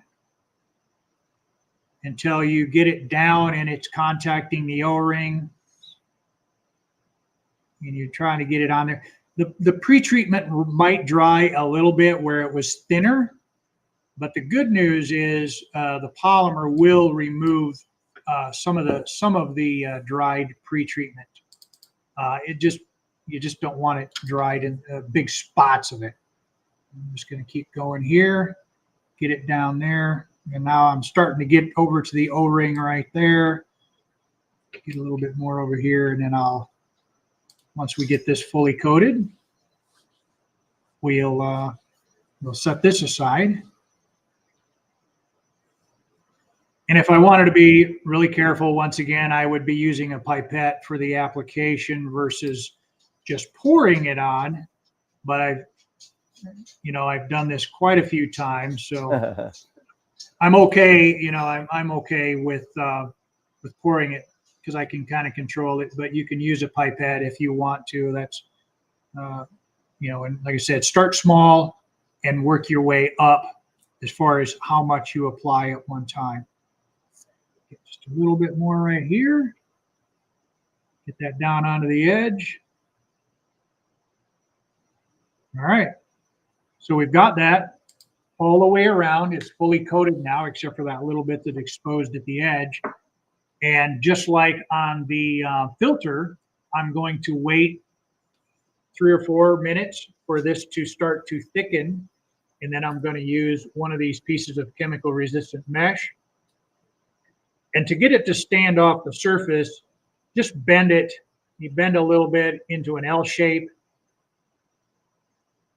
So it's like that. And then and then it'll stand up off the surface. And I got to wait a few more minutes for that to start to thicken. So when I set it in place, it doesn't sink. So are there did anybody pop any questions in? The only question I had, Dave, was when I noticed you sprayed the pre-treatment on that cloth, you sprayed it on the top, but then you put it down on the lens. Right. So you're totally soaking that thing completely, or? Right. Yes. You're soaking. So that's soaked all the way through. Right. Okay. Right. You want to put enough on there that it's soaking through. Okay. Not so it's dripping off, and it looks like an eave spout or something, but just wet enough that it's going to get your hand wet on the bottom side when you're using it. Gotcha. And while I'm thinking about it, you'll notice I'm not using any gloves. Right.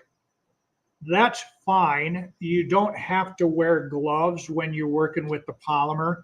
It's we jokingly refer to it as being as safe as a mixture of fingernail polish and vodka. It's about that dangerous. Okay. So Just yeah, don't drink it, Loki. Don't drink it. Yeah. That's always a good. Yeah, don't drink it because it's not actually vodka. But it's as safe as you can be without being water. Sure. And so you don't have to wear gloves now. If you're working with your optics, of course, and once they're clean, you might want to put a pair of gloves on so you're not getting them dirty again, get fingerprints on them, because that's what happens. And it always amazes me, these $10,000 optics out in the world out there, and we hear about them getting fingerprints on them, and it's like, how did that happen? Or $500,000. Matt Draxler. Yep. Matt Draxler asked, "Does the polymer ever expire?" No, it doesn't. The short answer is no, because all of the bottles and vials that we ship have a seal in the cap that stops the solvent evaporation. And the only concern is solvent evaporation. It would get to the point where, if you left this cap off and you left this sit for 2 weeks somewhere, you would see it starting to get more and more viscous, to the point where it maybe wouldn't flow. You could see kind of how liquidy that is right there. I kind of describe it as like pancake syrup. But anyway, so all the bottles, they have caps on them and seals on them that stop solvent evaporation. And if you just keep it in a cool environment, and I'll talk about a dark environment here in a minute, but if you keep it in a cool environment, this stuff will last for years. You can even, if you have a chemical refrigerator, you can keep it in there. Also, it would be dark, of course, it would be cool. And the cooler it is, the slower the evaporation rate of solvents. So, if you really want to make sure absolutely positive this stuff is good for the next 5 years, you can put it in a refrigerator. Now, I can't say you can put it in your home refrigerator because it's flammable and it's supposed to be a chemical refrigerator or a flame, what is it? explosion-proof refrigerator. But I'll just leave that there. We've actually had a long-term storage test going on where we've had some of our red polymer in a chemical refrigerator for over 8 years now. And when we pull it out, we let it warm up, because you do want to let it warm up to room temperature. It's just like brand new. Okay. So That's good, there's man. no shelf life. Now, the one thing about it is I will talk about is if you took this bottle or any of the bottles and you set them out in the sunlight for 2-3 weeks, a month or something like that, it's going to start losing its color. There is the colorant that's in the backbone of the polymer is light sensitive. So it will start to turn colorless. Eventually, it will maybe turn kind of a pinkish or orangish color, and eventually it would be completely colorless. However, that color loss does not affect the polymer's performance in any way. It's just, we mention it because if it happens to somebody, you know, it's like maybe a little bit of a shock. You know, it's like, oh my God, my polymer used to be pretty red and now it's colorless. Is it still okay? It's okay. Yeah, you can still use it. It's fine. So Yeah. basically the color's just for the color, so you can see that it's on and evenly spread. That it certainly helps. Now we do still have some colorless formulas that we didn't put anything in, you know, or it actually didn't call for any ingredient that had a colorant in it. But that's very critical to certain people. You can't just take the clear polymer, the colorless polymer, and add food coloring. You know, that's not how it works. Or a dye, because those things could potentially settle out of the polymer. And so this is one of the ingredients actually in the polymer, and we call it's in the backbone of the polymer chains themselves. So there's no way that the colorant can flow out of the red polymer and deposit any kind of a residue on the surface. We've got a lot of metrology that shows that. Interesting. Okay, so now this is set up long enough. I'm going to take this chemical resistant mesh and I'm just going to set it over here. Once again, you embed it onto an edge, and you can see it's kind of setting up there a little bit in the middle still. So I'm going to take a little bit more polymer, go over top of that, and get that embedded in there. And again, on an edge, because you need to peel the polymer from an edge. So that's the way you remove water spots from a refractor. And we have a video on our website. That flow chart that I showed earlier has a link to the video on our YouTube channel that shows the process also. And I'm going to set that aside now and go on to our next thing, which is a CCD. We have a nice CCD camera here. It was on kind of permanent loan to us from Panos Papadopoulos from ATIC. I'm guessing a lot of you guys probably know Panos. Yep. So he let us borrow this. And that was nice of him. Yeah, he's a good guy. You know, we've seen him now, known him for a few years, and you know, just a great guy. I think he would do anything for somebody. You know. Yeah. So this is we're not actually cleaning the CCD here. We're actually just cleaning the cover window. And once again, I'm going to use my pipette as long as it will still work. And I'm going to just apply a couple of drops into the center of that cover glass. Set that aside, and you can see the little droplet there in the middle. And so I'm going to spread this up to the edge because it's a square CCD in a round hole. So you don't have to go all the way to the edge because the CCD is not looking at that very edge. But I'm not using an O-ring here. O-rings are good to use, but they're not mandatory if you're very careful and you don't let the polymer get to that retaining ring around the outside edge. As long as you're getting it in that clear aperture area, that's what you need to do. And that's what I've done there. That's all I need to do. Now, once that starts setting up, I would embed mesh into that again, but I'm not going to show that again because it's, redundant. So this is the other one, and this was another camera. This one was actually provided to us from Farah out at Woodland Hills Camera and Telescope. It's good to have friends. So she provided this one to us, and this is a little bit different idea. So this is a square CCD inside of a square hole, so it really doesn't have that much of a area around the perimeter that's outside of the clear aperture. So what we did in this case is we created a 3D printed dam, and this is nylon. Got away from me. This is a nylon material. I think 3D printers are really becoming kind of, a lot of people have them in their household anymore. So if you want to print your dams, you can just use, this is a nylon material. Most of the material that they use for the 3D printing will dissolve when it's in contact with acetone.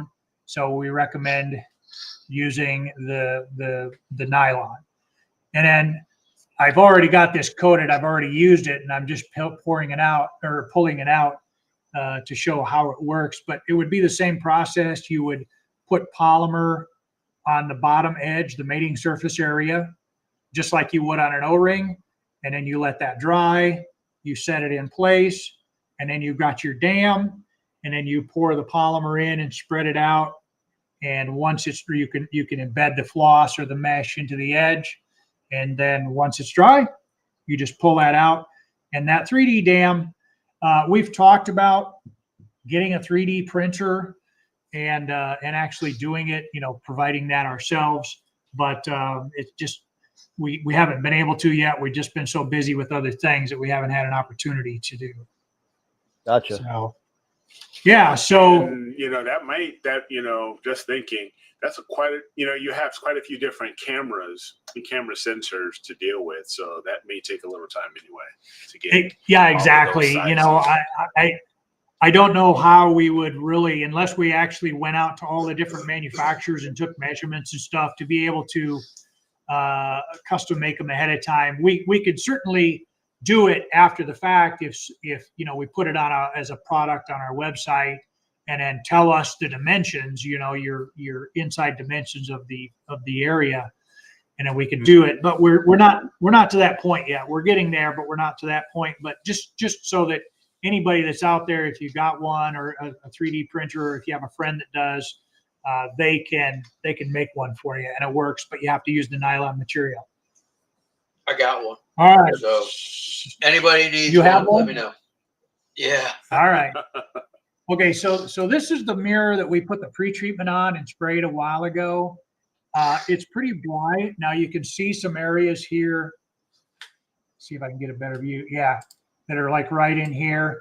Yep. That's not the an area where the polymer and the pre-treatment didn't mix. What that is those were just air bubbles that were trapped in the polymer from the spray process. So that's dry enough now. I'm just going to go ahead and use another section of a peel tab and peel that off.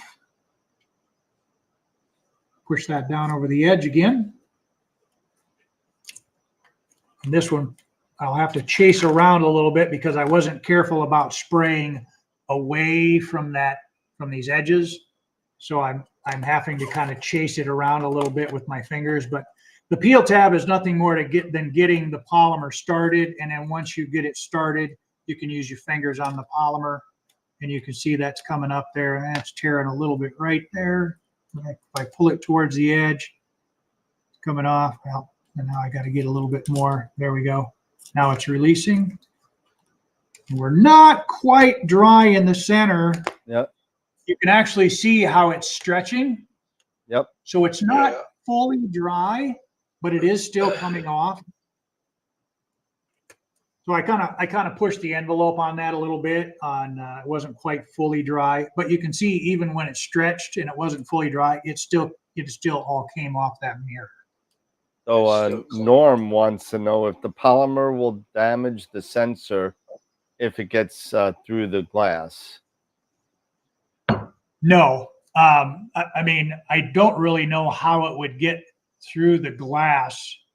You know, I mean, bringing this over here and talking about this, you know, I mean, you got your retaining ring here for the glass, and I mean, I suppose it's potentially possible that if you just poured this thing full, Right. level full, and it flowed past it, it could flow down into there. Now, it's not going to be pretty trying to get it out, but assuming that the materials down in here are not plastic underneath the glass, then it will come off. And we actually have an ESD formula polymer. I talked about it at the very beginning of the show. You can actually clean bare CCD sensors. I didn't Right have over one the here sensor. tonight. Yep, you can put it right on the sensor itself. And we have a link to that video on our YouTube channel once again. You know what? I'm done with our demos. So I'm going to just maybe go into full screen mode here and go to our YouTube channel, and I can show you some of that stuff. Mhm. Sure. So I'll go to screen sharing. And then and that looks like Ross Oh. wants to see if I could pull my filter off. I think I kind of screwed up the mesh, but we'll see. Let me see, what am I doing But here? I was going to say, Norm is, you know, most of those sensors have like a glass top over top of them. So You're it's right. not Most like of them do. they have like a very thin layer of glass over top of those sensors. And Right. most of those sensors in the cameras are sealed atmospherically, you know, so Yeah. you're not This likely isn't to bringing get up- anything through and on This it. isn't- And even if you did, you can still clean that. That's not that working quite sensor. right. Yeah, you got It's not. What do you? Full screen, and then go to your YouTube on your full Okay, screen. I'm trying to see. It's not bringing up my option to go to full screen mode. Yeah, I don't know. Well, you know what we why, could do? you know. We could do it this way. Hold on a second. Well, you know what? I can get out of mine here. Well, here you go. Here's the There, website. you're there. Cleanable. Yeah. So, so if you, is that you, Dan? Yeah, that's that me. has that. Yeah. Okay, so if you go to our instructions and videos link there at the top, and then our YouTube channel.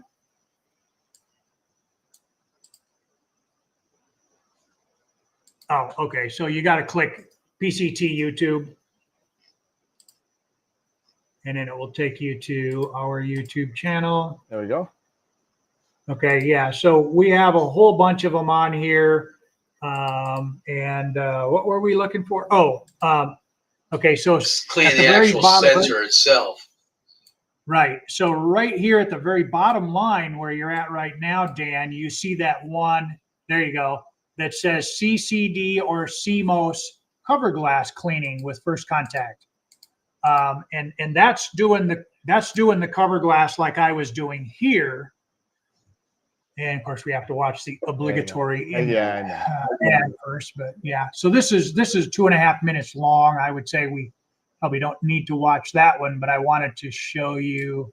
Yeah, there's a lot of information about why, you know, how to do it and how you clean it. But let's get back out of that one, Dan, and then go to let's see now, where is it? There's another one. Oh, okay. So the one with the red line underneath that says CCD and CMOS sensor cleaning. That's a bare There you CCD sensor. Yeah. So There you go. yeah, this talks about doing it and being careful about certain things, but you can advance this out but there you go. Just back it up a little bit. So this is an actually bare unmounted sensor, and I'm putting one drop into the middle of it. And then you use this applicator brush, but because it's so tiny, I cut the brush at an angle to spread the polymer over that. And this is an ESD formula. And so it's electrostatic discharge free, because of course, if it's an unmounted or ungrounded sensor, they're very static sensitive. And our ESD formula is static free, so that you don't like short it out. Because something I didn't talk about before with our regular polymer does create a slight static charge. So if you're using it this way, you don't want to use it on a bare, unmounted, ungrounded sensor. And I think we show a few more things here talking about cleaning. While you have it covered, you can clean the threaded areas there, so no more contamination falls down. And then off it comes. There you go. There you go. Yeah. So that's the ESD formula. All right. So that's all I have as far as demo. Well, okay. So let's see now. I put polymer on the O-ring on the. Oh yeah. Oh yeah. I don't know if this is going to be dry enough to peel, but we're going to give it the old college try here. See if it comes About out. half an hour. Okay. Yep. So it's still stretchy. You can see it stretching, but it's pulling the O-ring out, and it wasn't quite dry. I don't know if you can see where it's stretching the polymer. So I needed to wait a little longer, but you can see there's it cleaned it right up. You can see a little bit of polymer residue around the outside edge because I didn't wait quite long enough. But that's how the floss will work. And now, question: once you've used that O-ring, is it reusable? Yes, it is. It certainly is. You can just take the polymer, peel it back out off the O-ring, and you can actually. One cool thing about the dry polymer is this will release from an optical surface if it's in contact with water. So you can see this O-ring's kind of got rough edges on it. You can actually just put this in a little bit of water for a couple of minutes, and that dry polymer, you can just flake it right off, and then you can just reuse it. It doesn't expand when it's in contact with the polymer. So yeah, you can reuse the O-rings. Excellent. Awesome. I don't think that this is going to be dry enough because I did this after the other items. I don't think this is going to be dry enough to pull off. Yeah, no, not even close. Don't even try it. Wait for it. Yeah. That's gonna take a little bit longer because the polymer is thicker. You can kind of see where it kind of flowed out to the edges, and it's a little bit thicker out there. So that's gonna take longer to dry. Yep. So I'm gonna point it back up, and you can look at me now. All right. So let's take a look here and see how bad I did this guy. There we go. Now, I didn't bend this like I should have, so it's not going to be the best thing, but let's see.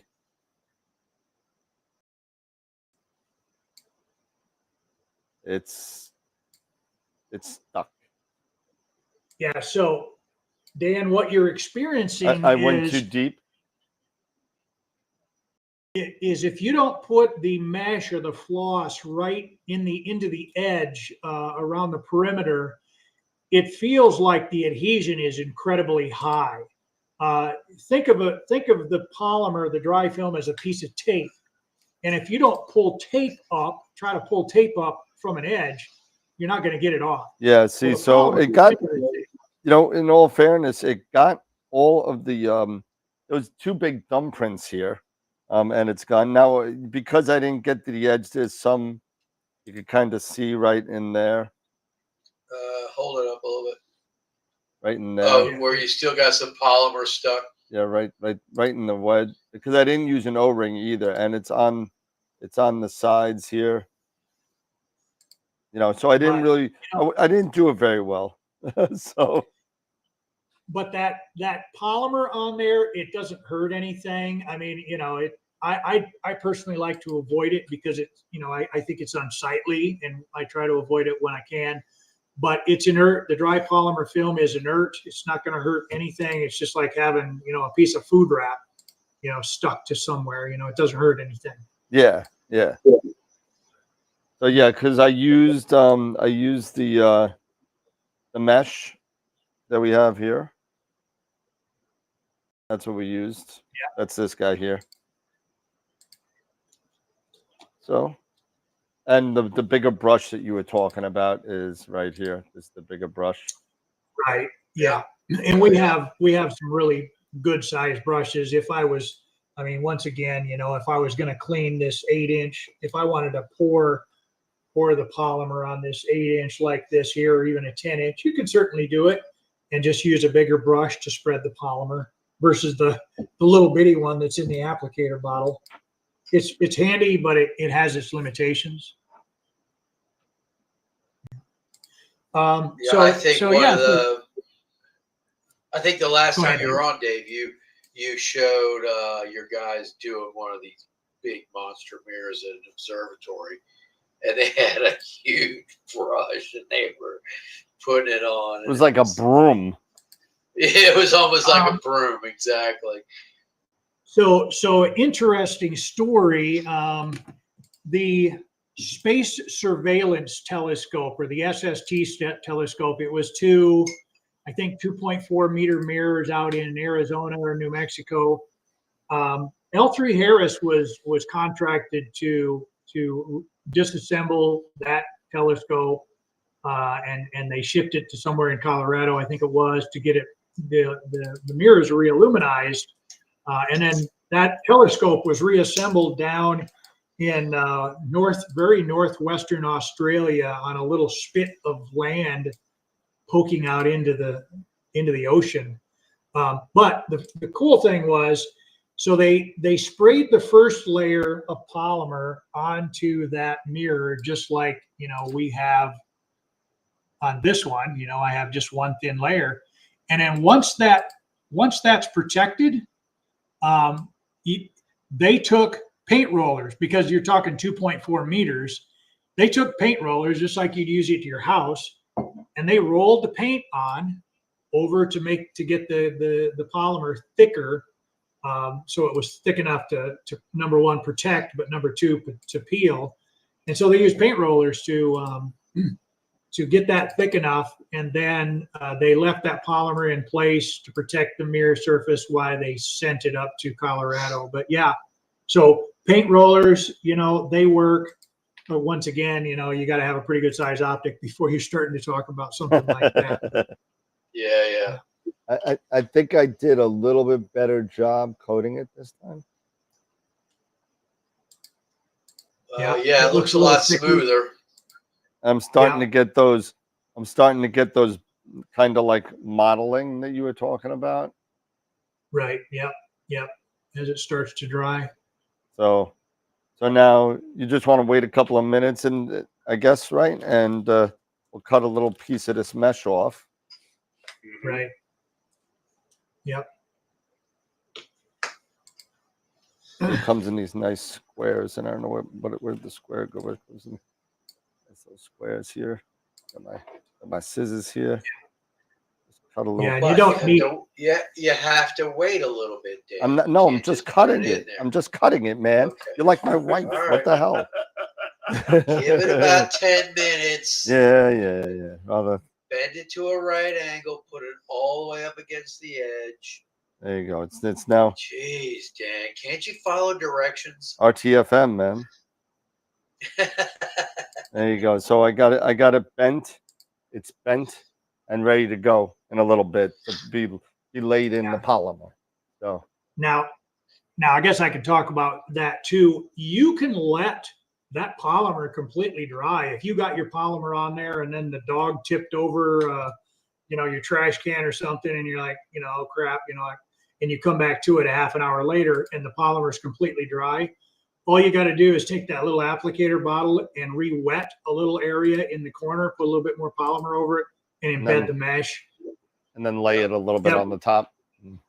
Yep. That's And all you can I do get. that. Because you're not going to get that mesh to hit the glass because it's already pretty much dried Right. up as it is. You know, if I'm doing the whole process, the whole cleaning process, I like to just do it all at once. That way you save some drying time. But if something happens that you forgot about it, or you coated it 6 months ago to protect it, you can re-wet an area and embed the mesh or the floss into those areas. Nice. Yeah, what I usually do is if when I do my cleaning, it's like, obviously we're having terrible weather and I just lay everything out and I start with my filters lined up and I start at the one, I put the stuff on. By the time I get to the last one, or my lens and all that, now I can go back, put the mesh on that one, put the mesh on that one. It's like an assembly line kind of thing. Yeah. And then I let it sit, and I'll let it sit for an hour. And then by the time after an hour, everything rips right off, and everything is beautiful. So, and I put it all back together, and as soon as I get clear skies, I take photos, and it's like, until he puts the fingerprint on it. It's like, no. So, and as we talk, it brings up things I think about. You were talking about you wait about an hour, to peel it off. You can leave that polymer in place to protect an optic if you store it or something, or you're going to ship it. Some people have remote observatories. That's a great idea. Yeah, I never even thought about that. Put it on there to protect it, and it can be on the surface for, it's kind of an undetermined amount of time. We actually did a long-term study here in our lab where we had the polymer on an aluminum mirror, just like we demonstrated on tonight. It was on there for 2 years. When we peeled it off, it was just like we put it on yesterday. Now, at some point, based on time and environmental factors like humidity and temperature, the polymer can get brittle to the point where like here, where it's you get it up in the screen here, it's nice and flexible. It's flexible, It can get brittle, and it might not peel off all at once. That's okay. If you have an optic that was in your drawer for 10 years and you pull it out and it doesn't peel off, all you got to do is put liquid polymer over the dry polymer that's on there. It will redissolve what's on there. Yep, when it's dry, it'll come right off. And you know what you could do if you're really careful with this after you're done and it comes off all in one piece. The next time you go to a star party, you could use it to cover your headlights in your car. So before you drive into a ditch. I've seen people do that. It was a lot of fun because he deserved every minute of it. So, but no, don't do that. I was only kidding. Don't do that. Oh man, what a great presentation, man. It's always good having you on the show. We got to do this more often, and 2 years is too long. I love your product, Dave. It's so good. I swear by it. Well, we're glad to be on and be able to show these different things and the different techniques we come up with, especially for the citizen scientists out in the world. We love interacting with everybody, either here or at NEAF, and it's just a good time. It's a very relaxed environment. We like to do it, but glad everybody was had a chance to watch us here and see what we do. Yeah, and don't forget that discount code Eclipse 2024. And go get. Last time we had a show, sold a bunch. So I mean, come on. I'm going to make sure. I don't think I'm in screen share mode, so I'm going to just make sure of that, so I'm not leading people down the wrong path. I'm pretty sure it's Eclipse 2024, but I'm looking up right now. just to make sure. I was like, he just shut off.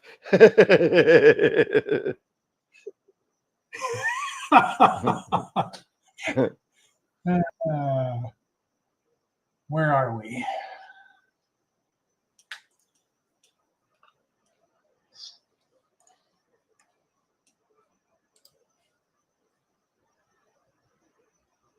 That's a different one.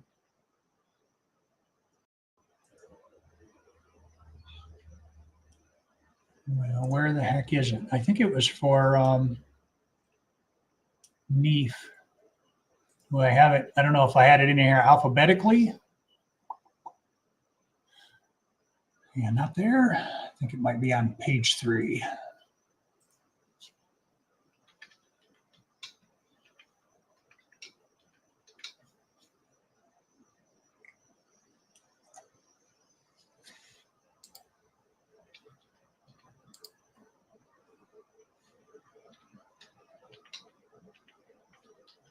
Well, of course, now I can't see the stupid thing. I need to find it so everybody knows what it is here. So NEEF, let me find our NEEF entry. Oh, there it is. There it is. Okay. It is Eclipse 24, not 2024. Eclipse Just 24. Eclipse 24. Yep. Eclipse There you 24. Yep. Yep. Nice. That's what it is.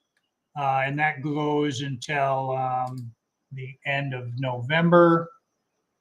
And Awesome.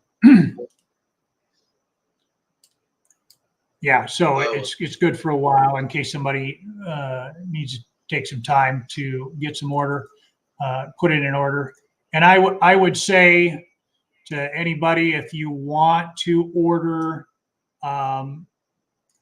we have a lot of kits on our website, and if you have your refractor or Schmidt-Cassegrain or whatever, you can follow those flow charts or look at that other chart that was on our product finder page. But we're happy to take a phone call or an email. You can go to our webpage, to our contact us page, and send us a message that way, an email that way. And we're happy to point you in the right direction, ask what kind of telescope you have and the size and everything, and get you the right kit for your equipment. Awesome. And take measurements if you need O-rings or something like that. Use your caliper tool. Dan, you need a caliper tool? Yeah, I do. Okay. Here, let me lend you mine. Here. Nice. There you go. Nice. You got it? Got it. Thanks. All right, Appreciate it. there you go. So and check your measurements so that you can make sure you order the right O-rings. Absolutely. Yeah, there you go. All right, so I can't really think of anything else there. I guess what I could do is, from the show from 2 years ago, we had some questions that came up. Yep. So I could just read through those and see if we haven't already covered them. Okay, so shelf life, we already talked about. Okay, so somebody asked, they must have left the lid off their bottle and it got too thick. It lost solvents, and they wanted to know if they could thin it with acetone. No. You can thin this, and you can make it, we make this to a very specific viscosity. So our production material meets a very specific specification. So you can add more of our proprietary thinner. If you got the red polymer, you get our thinner we call it the red thinner. It's actually colorless. And your kit might actually have a vial of the thinner in it. I think it you bought does. an all. I think it did. Yeah. Yeah. Yep. Mm-hmm. I think mine did Yeah, too. so- Yeah, I think the kit I had did as well. Yeah. So some of our kits have the thinner with it. Some of them don't. But you can add that thinner. Yeah. Yep. That's it. Yep. To the polymer. And if you get it too thin, it's not going to destroy it. It's just going to run, Yeah. Quicker. easier. Yeah. So you can do that and then restore it back. But don't just use straight acetone, because This is actually a blend of thinners, solvents, a blend of solvents, and the solvents are designed to avoid thermal shock to coatings, because if something evaporates too fast, it cools, right? When you evaporate, it cools. And if it evaporates too fast, it could thermally shock coatings and potentially damage them. So if you use the solvent that's associated with the polymer that you have, then it's fine. It works just fine. That was another question. Can it be refrigerated? Yeah, we talked about that. Any pre-treatment for difficult spots? That would once again be the thing where if you cleaned your mirror first or your refractor first and you saw a spot that was still there, you can spot clean that. And I didn't demonstrate a spot clean, but on our YouTube video channel, there's a demonstration on how to spot clean with the pre-treatment in the polymer. Somebody mentioned or asked if it was oil-based, and no, it's not oil-based. It's polymer-based, and it's a blend of polymers and solvents. Oh, I had to put my mesh on. Ah, there you go. Does it set up or dry faster in warmer environments? Yes, it does. So people out in New Mexico, Arizona, or Southern California, where you got a lot of sunlight, and especially if you're out in the desert, at some of these remote observatories, it's maybe 100 degrees out there. It will definitely dry fast. You have less work time to deal with the polymer, which if you're spraying it on, it doesn't really matter. But if you're pouring it on and spreading it out, you have to kind of work fast or just use small amounts. But yeah, faster, warmer environments, it does dry faster, which is, that's good for you. Once you get it on there, it's good for you once it's fully on and you're waiting for it to cure up to dry. What is the average or best amount of time to let it sit? That completely depends on how thick you apply it. Once again, I'll go back to this here demonstration of this 8-inch. You can see there's hardly any color. Get it farther away. There's hardly any color on that. That was very thin. That dried in a matter of about 3 minutes. And I think I poked at it and you could see I didn't bring any off. And then this thing here, you can see there where it's thicker in the middle and thinner at the perimeter. Yep. So if it's really thick, it's going to take, I would say, at least an hour. Don't try to peel it for at least an hour. If it's thinner, 30 minutes or less, you can usually do it. You can usually peel it. When you're using those O-rings like I did earlier, I use the filter, the one on the little filter. Yep. And I think that probably set for a good 30 minutes and it wasn't quite fully dry.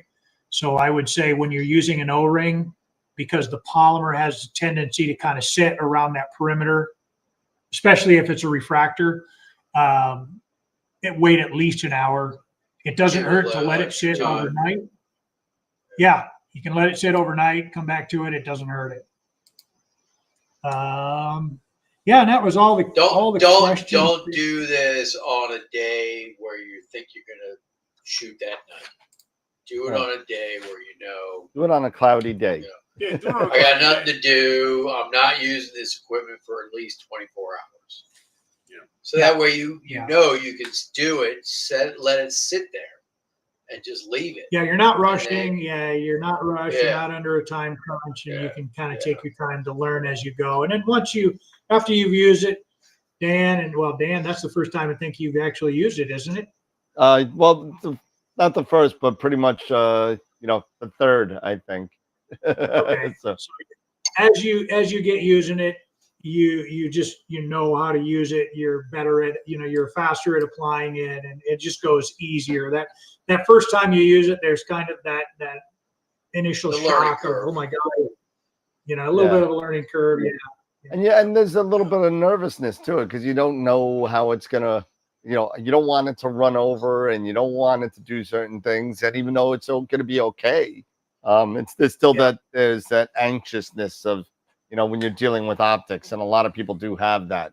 including me. Yeah. So that's why a lot of people Yeah. say, I'm not collimating my scope. I'm not touching anything. You could do it. I'll pay you to do it. And that's what I do. I collimate scopes. so yeah. But So yeah, Eclipse 24, 15% discount for people. Write it down, and that's good till the end of November.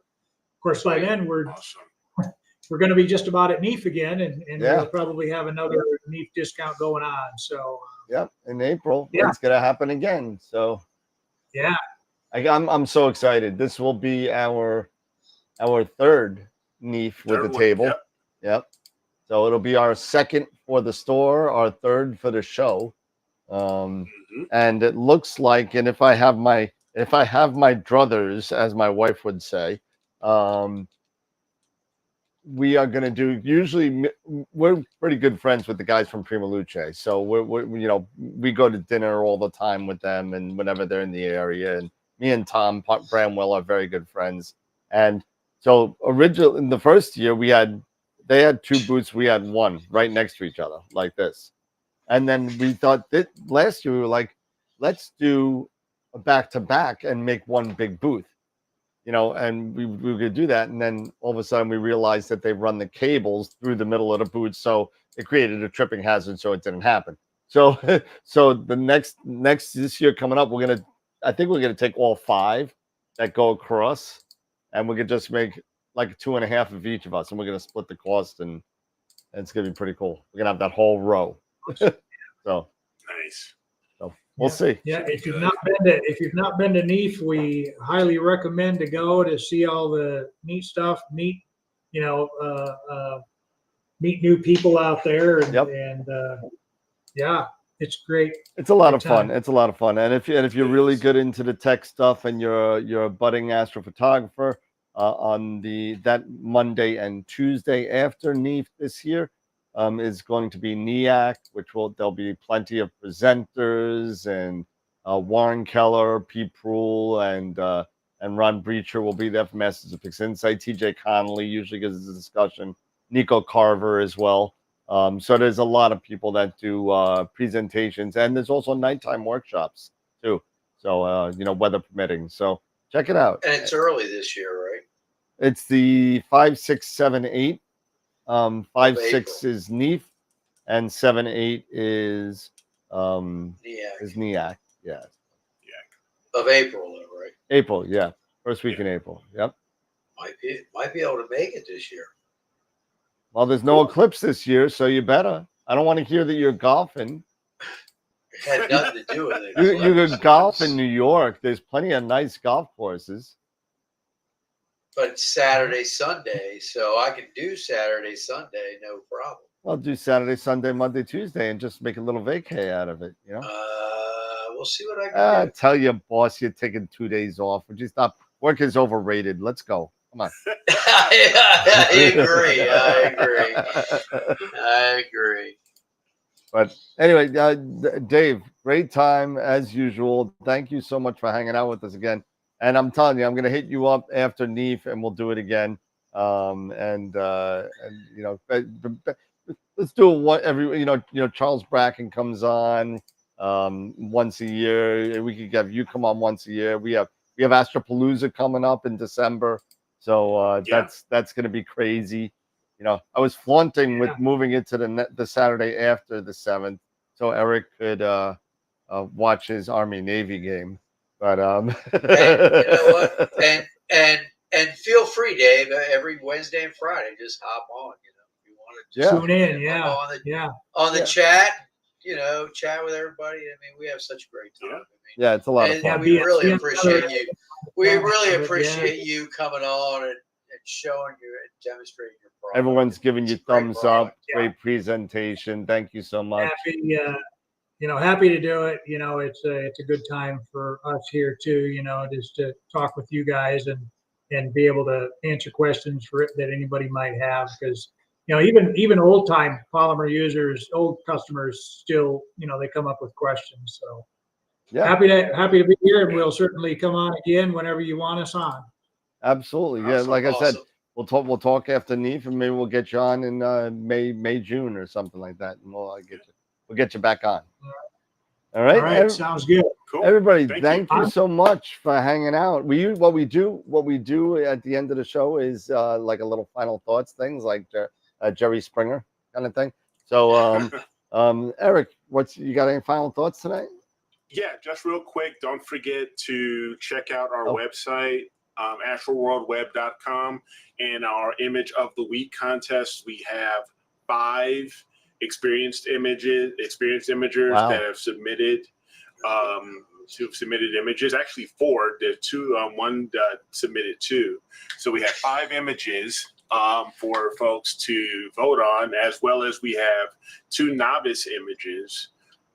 So thank you for our continued support of the website, the show. Don't forget to also let your friends, family know to go onto the website, astroworldweb.com/IOTW. Get the word out so that you can have a chance to maybe win up to Win some cash. win some cash. A gift certificate to AstroWorld telescopes. So what are we giving away? We're giving forget. away 300 for first place, 150 Mm-hmm. and 75, I think. Yeah, something like that. And then for the novice, we're giving away, I don't I think know, 100. we're giving away about $700 worth of gift certificates to AstroWorld telescopes for the winner, and plus you get the plaque, the whole thing, and if you live nearby, you get it hand delivered. So we're giving away a lot of money to people that that could use the money to get better stuff. Yeah, get better stuff. Get better stuff. Yeah. So. Yep. And yeah. Dave, final thoughts? I got a new image coming out, so be on the lookout for that. Oh, geez, I don't have anything. I have nothing. I'm useless. Final thoughts. Vote for me this week, people. Don't vote for me. Dave. Don't vote for Dave. As a matter of fact, just because you said that, I'm just not voting for you at all. I'm voting for none of the I thought above. it was vote for Pedro. Yeah, voting for there Monty you go. Brewster. Hey, There it is. hey, look, There it's it Stu is. Vote for Pedasso. Stu, Stu, vote- Stu, go don't on the vote website. for You better Dave. vote No. for me, Stu Pedasso. No, don't everybody. It's the anti-Dave vote. So I only put 43 hours of effort into that photo. just because you put 43 hours Well, in you know it what? doesn't mean it's good. You know, some of us don't hours, live in dark sites like Dr. You know Greg. what, Dave? If you put know, some 43 hours of effort into that, the least you could have done was save it and send it as a web file. Every time, but when I do that, PNG. it destroys the image. So I leave that for you because I can't. Yeah. If I try and do that, the image looks terrible. It's like, what the hell just happened to my All right.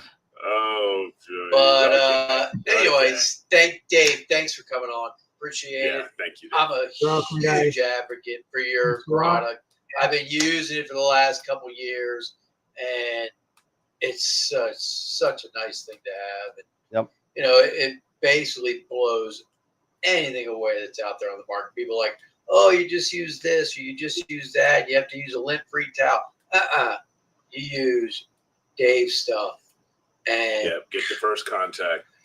rip it, and it's done. Yeah, There you and go. I like the idea of now. I'm thinking, when I have multiple scopes. I'm thinking, oh, well, when I put one up, I'm just going to coat it with your product, and then put it away, so that when I'm ready to pull it back out, rip it, put it on the. Now you got new optics. Yeah, you got a nice clean out. Won't be any mouse tracks over the mirror or anything. Oh, it's a great thing. I mean, that's awesome. Absolutely. So I'm going to probably do that. Awesome. We've heard about and seen it all, stuff that's out there that mice get into things, and grasshoppers, gosh, bug poop that gets on out there. Oh, jeez. A friend of mine had an earwig in his astrophysics case. He was not happy. We had earwig poop on his astrophysics lens. Yeah. Not fun. As a matter of fact, So I know for this day, it's the poop is still there. I think he was afraid to clean it, and I think it's still there. Oh wow. 12 years later. Ugh. Hey. Well, it is It's well the and first truly contact. stuck now. Oh yeah, it That ain't would going be a anywhere. That would be a challenge to see if we could get it off. There you go. There you go. Oh, I'm sure you can do it. Awesome. Yeah. All right, everybody. One real quick question that Stupid Sato had. Oh, What I was thinking was for using it on my long and medium range rifle scopes. Would this be okay for this type of application? Of course Sure. it will. absolutely. It's glass. It's Yeah. optics. I'll It's be right optics. back. Oh, Oh. here we go. Oh, he's going to get his. Stu, that's exactly Stu. what I was thinking. Yeah. I'll bet you were, Stu. There you Winning. go. Yeah, there you go. There you go. So There you yeah, go. I mean, cleaning the the objective lens on this or the eyepiece lens on this is no different than cleaning a filter or anything like that. You know, these are the lenses in a rifle scope are they're quality. They're very robust. The coatings, once again, the coatings that are tested just like everything else with this tape test, so we know it's safe. I have quite a few rifles at home too. I do some shooting and I clean mine with the polymer. Yeah. So yeah, you can do that. Binoculars. Yeah, definitely can. Nice. Absolutely. Good to know. Pretty much any piece of glass that. And there's a video cleaning this on our YouTube channel also. There you go. Just get the There you right go. O-ring, right? Yeah. So You can. Hey, maybe Awesome. you can even You use hear it on that, these. Stu? Stu, you can use it on your scopes. there you go. Use it on your specs. See how that works out. Well, You know what? I don't know if I do am that. half- I'm just kidding. I'm half tempted to try it on my. You do that and I let me don't know. necessarily recommend it because this isn't really, I don't know. that's usually plastic. And This yeah, is not so glass. I'm telling you this that is right not now. glass, so I'm letting you guys know. Yeah. Don't do it. I'm just letting. Not glass. Just use some glass cleaner or your shirt tail. That's There you that's go. cheaper. I was joking. Yeah, don't do that. High quality optics. You want to use this stuff And on. there you go. Hey, wait a minute! I spent a lot of money on these things. No, you spent a lot of money on the High frames. You spent a lot of money on the frames, not the plastic in between them. I guess that, right? Yeah. All right, everybody, great. And listen, it's about 10:40 Eastern. It's time for night for Dano. Yeah, I gotta get Yeah. back outside and do some Yeah, well, imaging, and you know what? At this rate, it's going to be time to rip up the, rip up the first contact in a couple of minutes. So I may just leave this open for a little bit. But everybody, again, thank you again, Dave, for coming on. Appreciate it. You're welcome. Thanks for having us. Absolutely. And everybody, don't forget, we got Friday night. We'll be back on at 8:00. No guest on Friday night, but we will be giving away another Masters of Pix Insight workshop. So we'll be doing that. And we're getting ready to give away our next copy of Chris Lynn Tott's Accidental Astronomy book. And that's a really cool book. And go read it. I read the I read the Audible version of the book. Very, very cool stuff. So definitely check it out. Sign up for the giveaways at astroweb.com if you're not on it. And enjoy the rest of Hump Day. And we'll see everybody on Friday. And remember, as always, to keep imaging, keep educating, and clear skies. And we'll see you Friday night. Have a good night, everybody. Thanks, everybody. See you, Bye-bye. Bye-bye.